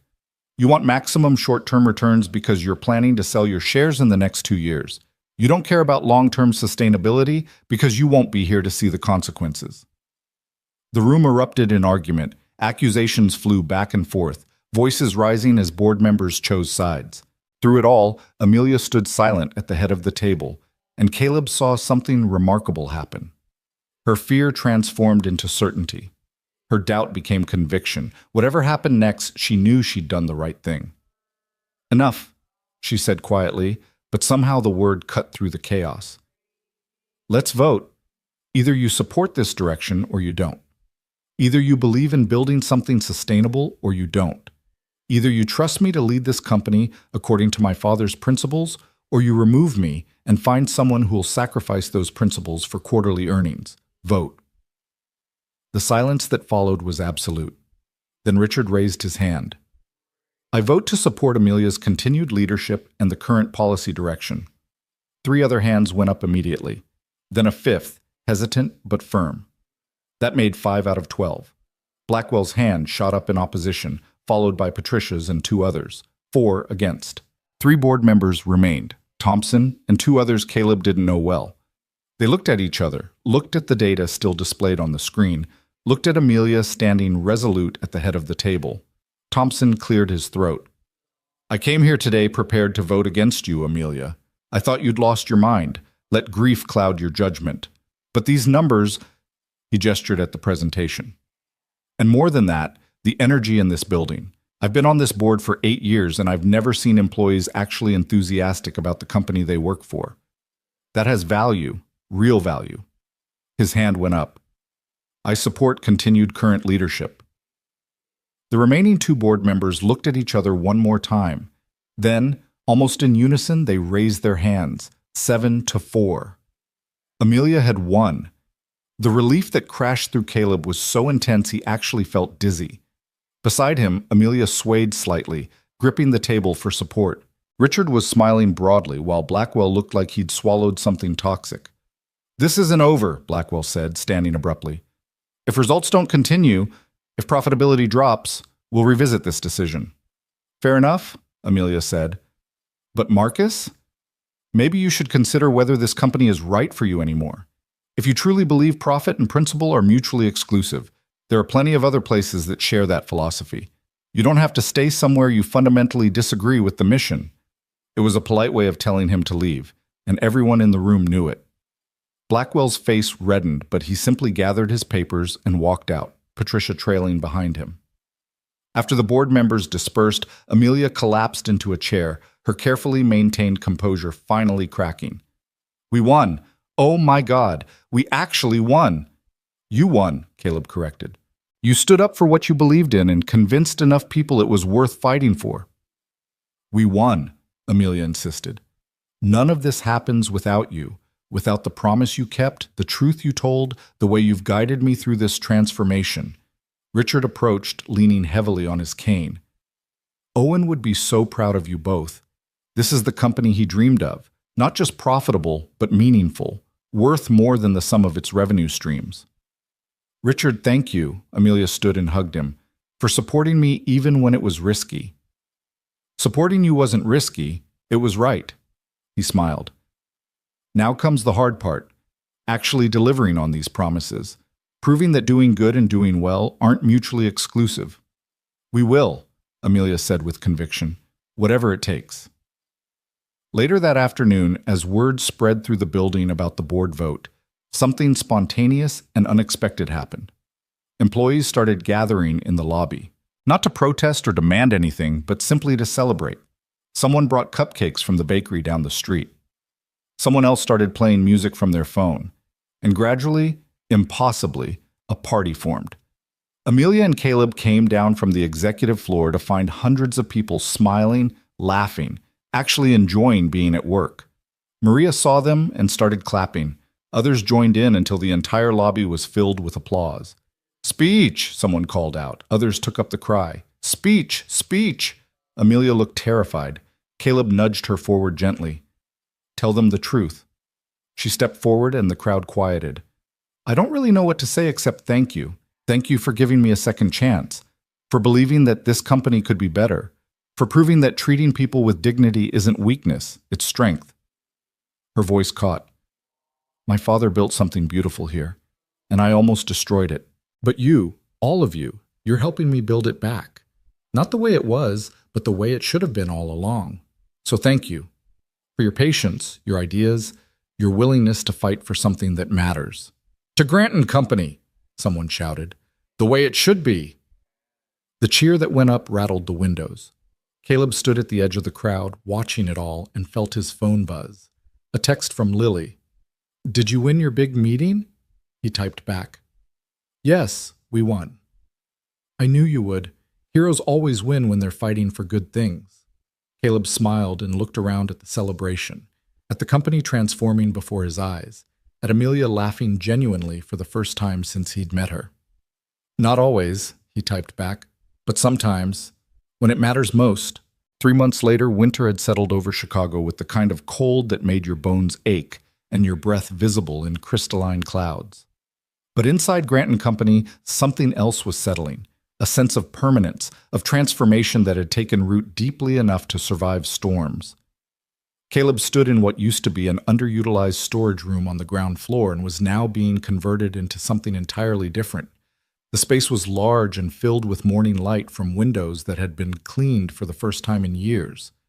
Workers were installing comfortable chairs, tables at various heights, and a small kitchenette in the corner.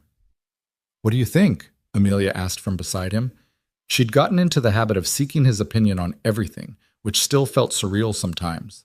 Too much? Not enough? It's perfect, Caleb said honestly. The room was being transformed into a dedicated family space, somewhere employees could bring children who were too sick for school but not sick enough for the hospital, where nursing mothers could have privacy and comfort, where people facing emergencies could have a quiet place to make difficult phone calls without the entire office listening in. Maria suggested it, Amelia said. She said when her daughter was going through treatment, the hardest part was feeling like she had to choose between being a good mother and being a good employee. This way, maybe other people won't have to make that choice. The door opened and Maria herself walked in, followed by David Chen and James. They'd become informal leaders of what was now being called the Culture Committee, a group of employees from every level who met weekly to identify problems and propose solutions. Caleb had learned more about the actual functioning of Grant & Company from these meetings than from any management report. "The furniture arrives tomorrow," Maria announced, "and we've got 12 volunteers willing to staff the room on rotating schedules, providing childcare, or just being present if someone needs help. All volunteer hours counted as professional development for their personnel files." "That's incredibly generous," Amelia said. "That's what happens when people actually care about where they work," James replied with a grin. "Novel concept, I know." David pulled out his tablet. "I've got the latest numbers from the suggestion platform. We've implemented 47 employee ideas in the past 3 months. Average time from submission to implementation is 11 days. Employee engagement scores are up 62%. Voluntary turnover is down to almost nothing. We've lost 3 people in 3 months, and 2 of those were retirements that had been planned for years." "What about revenue?" Amelia asked. It was the question she asked less frequently now, but still needed answering. The board, minus Blackwell and Patricia, who'd both resigned in December, required quarterly updates showing that compassion wasn't coming at the cost of competence. "Up 18%, David said with satisfaction. "Turns out when people aren't exhausted and miserable, they work better." "Who knew?" "And the new clients?" Caleb asked. "Expanding. We've signed 8 more companies in the past month alone, all drawn by our reputation. There's actually a waiting list now of businesses that want to partner with us specifically because of how we treat our employees." Maria shook her head in wonder. 6 months ago, we were dependent on toxic clients like Sterling. Now we're turning down work because we have more opportunities than capacity." "Then we need to hire more people," Amelia said immediately. "Put together a recruitment plan that emphasizes our culture. Let's attract people who want to work somewhere that values them." "Already done," James said. "HR posted openings last week. We've had over 300 applications for 15 positions. People are literally competing to work here." Caleb caught Amelia's eye and saw the emotion there. Pride, relief, and something deeper. The vindication of believing that doing right and doing well weren't mutually exclusive. The proof that her father's principles weren't naive idealism, but practical wisdom. A commotion in the hallway drew their attention. Voices raised not in anger, but excitement, and then Jennifer appeared in the doorway looking flustered and thrilled in equal measure. "Ms. Grant, you need to see this, right now." They followed her to the lobby, where a crowd had gathered around the television mounted on the wall. It was tuned to a national business news channel, and the headline scrolling across the bottom made Caleb's breath catch. "Grant & Company, the revolutionary business model that's changing corporate culture." The segment was already underway, showing footage of their building, interviews with employees, charts displaying their improved metrics. The anchor was speaking with genuine enthusiasm rather than the cynicism that usually colored corporate coverage. "What we're seeing here is something remarkable," the anchor said. "A mid-sized company that decided to prioritize people over profit and discovered that doing so actually increased profit. Since implementing comprehensive family leave policies, worker support programs, and radical transparency, Grant & Company has seen productivity increase by 23%, turnover decrease by 70%, and revenue grow by nearly 20%. Other companies are taking notice." The screen cut to an interview with a business professor from Northwestern. The Grant & model, as it's being called, challenges fundamental assumptions about corporate efficiency. "We've been operating under the belief that you have to squeeze workers to extract maximum value. Granton is proving the opposite, that investing in worker well-being creates value. It's not just feel-good policy, it's sound business strategy." "How did they—" Amelia started. "I may have sent our data to a few journalists," David said sheepishly. "Figured if we're going to revolutionize corporate culture, we might as well let people know about it." The segment continued, showing more footage, more interviews. And then Amelia appeared on screen from an interview Caleb hadn't even known she'd given. She was sitting in her office, the photograph of her and her father visible on the desk behind her. "My father built this company on the principle that people aren't resources to be exploited. They're the actual foundation of any successful enterprise," she was saying on the television. "I forgot that for a while." Got caught up in metrics and margins and forgot that every number on a spreadsheet represents a human being with a family, with struggles, with dignity that deserves respect. Remembering that didn't make us weaker. It made us stronger. The interviewer's voice came from off camera. Some critics say this model isn't scalable, that it only works for smaller companies. What do you say to that? I say they're making excuses, Amelia replied. Yes, it requires actual effort. Yes, it means accepting smaller profit margins in exchange for sustainability. Yes, it demands that leadership actually knows and cares about the people who work for them. But none of that is impossible. It's just harder than exploitation, and we've gotten lazy. We've accepted that cruelty is efficient when really it's just convenient. Strong words. My father died protecting people he'd only known for weeks because he believed every life had equal value. The least I can do is run a company that operates on the same principle. Amelia's voice was steady and certain. If we can't be decent to the people who make our success possible, we don't deserve that success. The lobby erupted in applause when the segment ended. People were crying, hugging, celebrating this public validation of what they'd been building together. Caleb watched Amelia's face as she took it in, the genuine affection of people who'd once feared her, the transformation of a company that had been dying from the inside out. Your father would be proud, he said quietly. I hope so. She touched the dog tags around her neck. She'd never stopped wearing them. I finally feel like I'm speaking the language he tried to teach me, the quiet one, where actions matter more than applause. Except you're getting applause anyway. That's just a side effect. Amelia smiled. The real reward is this. She gestured at the celebrating employees, knowing they're not afraid anymore, knowing they can bring their whole selves to work without fear of being crushed for it. Later that evening, after the excitement had died down and most people had gone home, Caleb found himself back in his office staring at the files he'd kept for so long. The recordings and documents from his 18 months as a janitor, the evidence of all the things that had been wrong. He'd never needed to use them, never needed to expose Grant & Company's failures from the outside because Amelia had been willing to confront them from within. His phone rang. Tom, his old unit commander. I just saw you on national news, Tom said without preamble. The janitor who became an executive and helped transform a company. That's wild, man. It's been a strange year, Caleb admitted. Owen Grant would be proud. Hell, I'm proud. You kept your promise in a bigger way than either of you probably imagined. Tom paused. You're doing good work, Caleb, important work. Proving that doing right isn't just moral, it's practical. I had help. Amelia did the hard part. You both did. That's how this stuff works. Nobody changes the world alone. Tom's voice turned more serious. How's Lily? Good. Great, actually.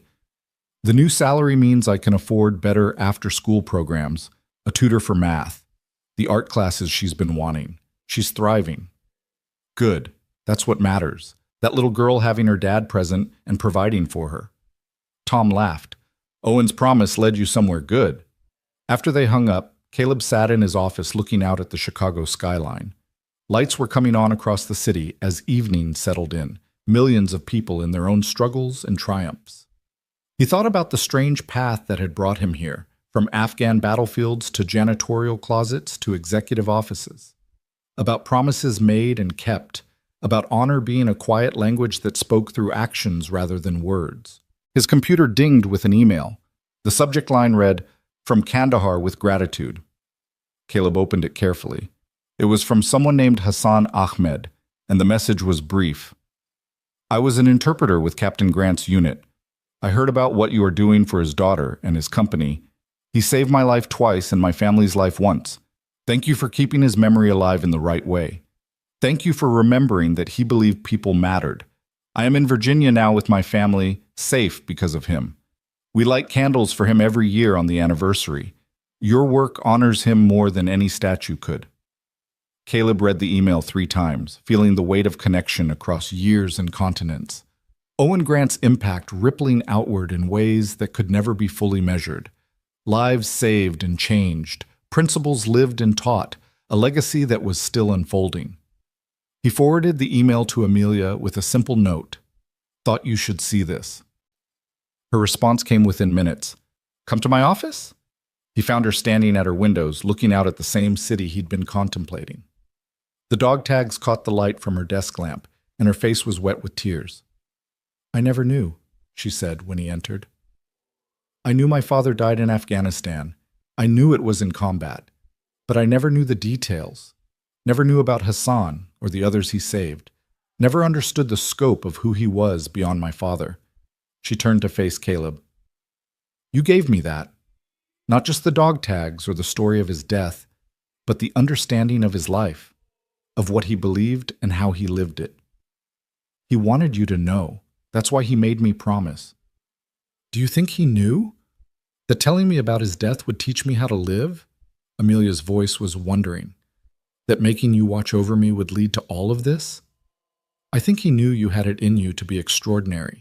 He just wanted to make sure someone reminded you when you'd forgotten. Caleb moved to stand beside her at the window. You've done that, Amelia. You've become someone he'd recognize, someone he'd be proud of. We've done it. You and me and everyone who believed this was possible. She was quiet for a moment. I've been thinking about the future, about what comes next. The board wants expansion plans. I know, and I have them, but I also have something else. Amelia turned to face him fully.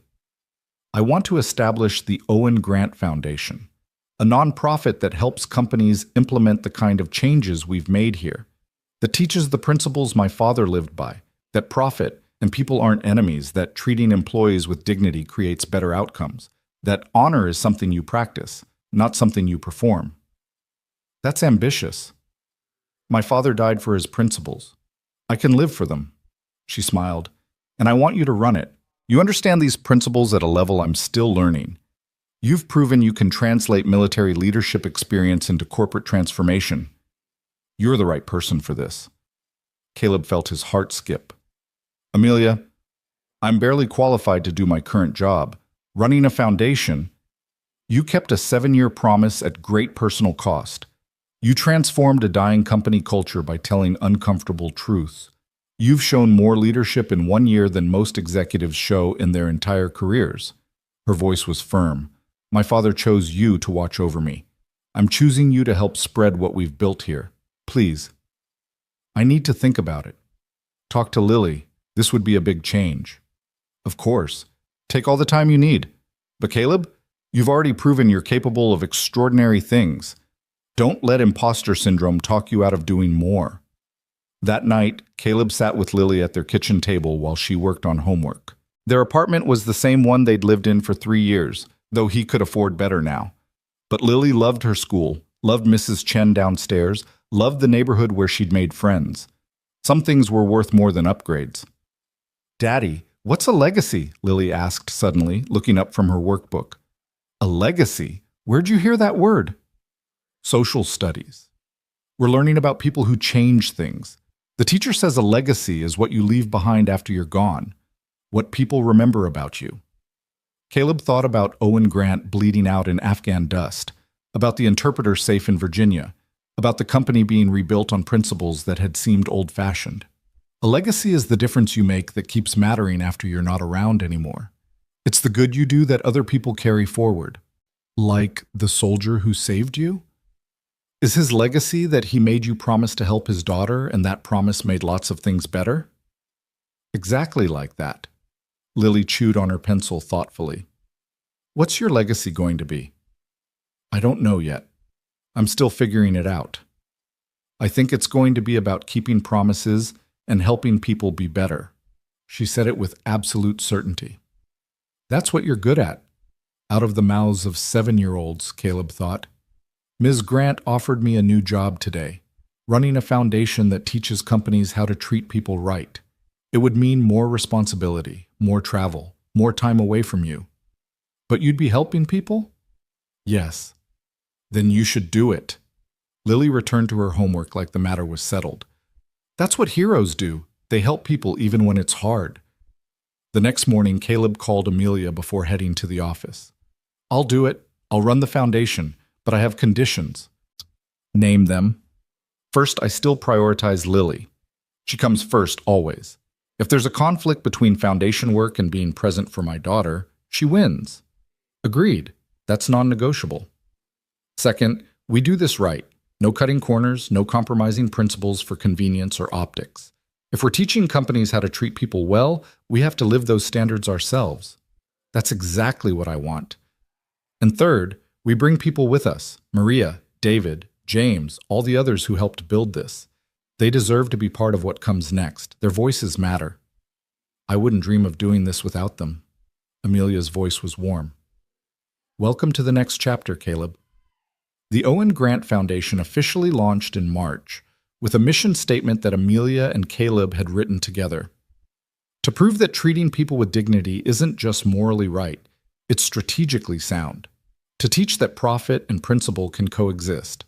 To honor the legacy of a man who believed every person had equal value, and to help companies operate on that belief. The response was overwhelming. Within the first month, they had inquiries from 43 companies wanting to implement similar changes. Some were genuine. Leadership teams tired of toxic cultures, CEOs who wanted to build something sustainable. Others were just chasing positive PR.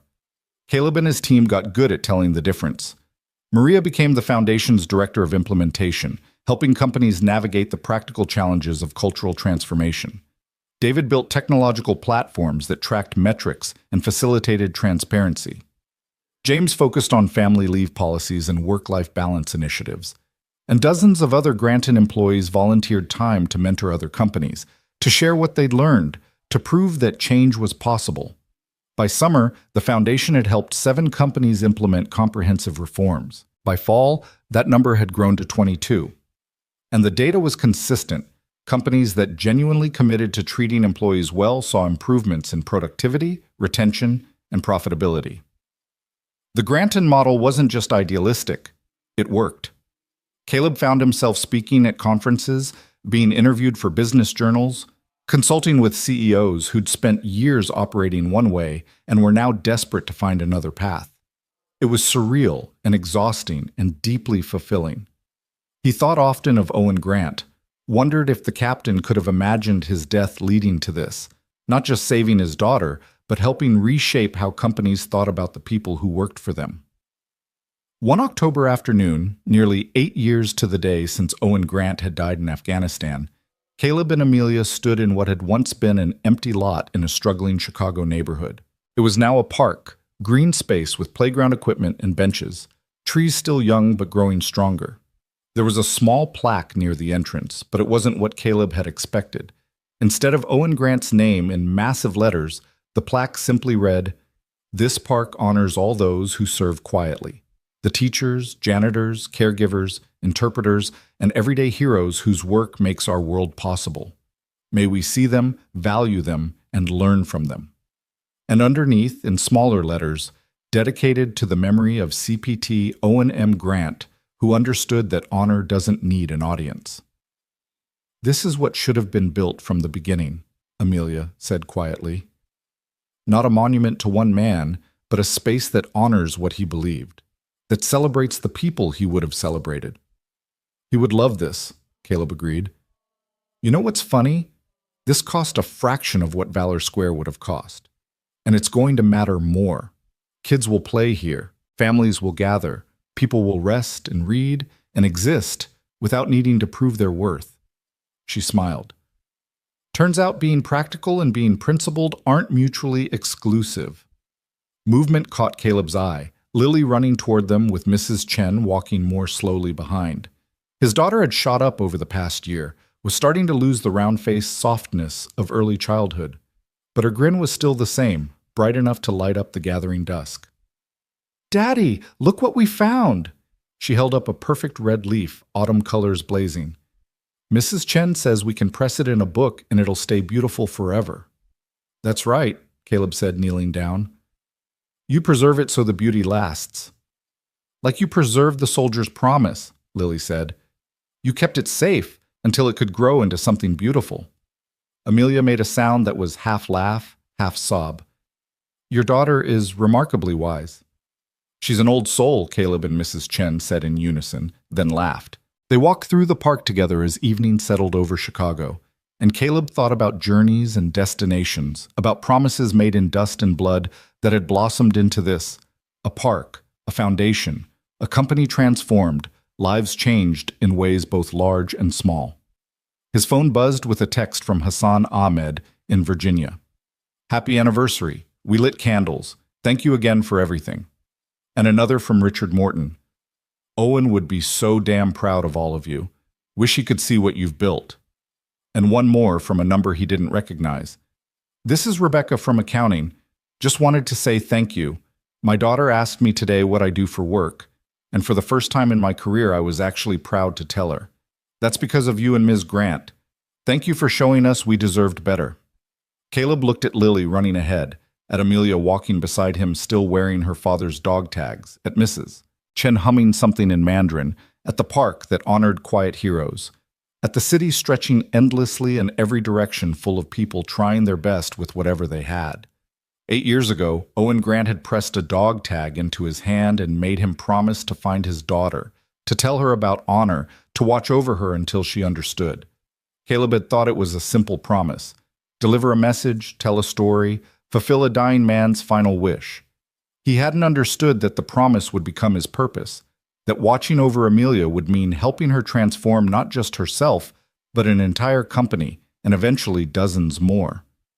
That Owen Grant's final lesson about honor being a quiet language would ripple outward in ways that touch thousands of lives. "What are you thinking about?" Amelia asked, noticing his distant expression. "Your father. How one person's principles can change so much, even after they're gone. How legacy works. Speaking of which," Amelia pulled out her phone and showed him an email. "This came in today. It's from the Secretary of Labor.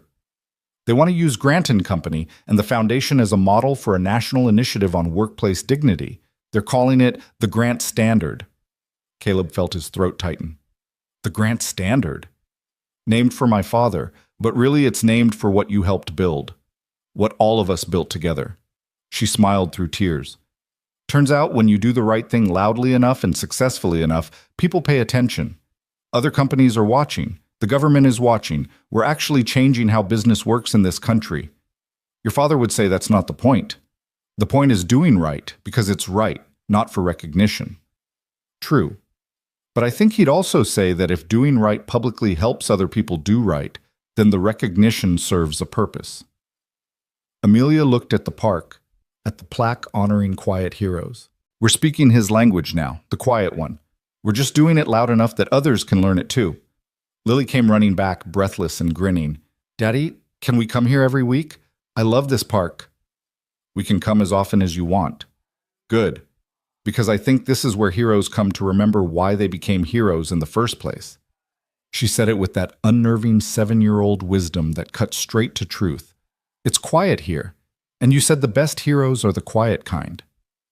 As twilight deepened and they prepared to leave, Caleb took one last look at the park, at the place that honored Owen Grant not with statues or spectacle, but with space for people to simply exist and be valued, at the physical manifestation of principles that had seemed naive but proved revolutionary.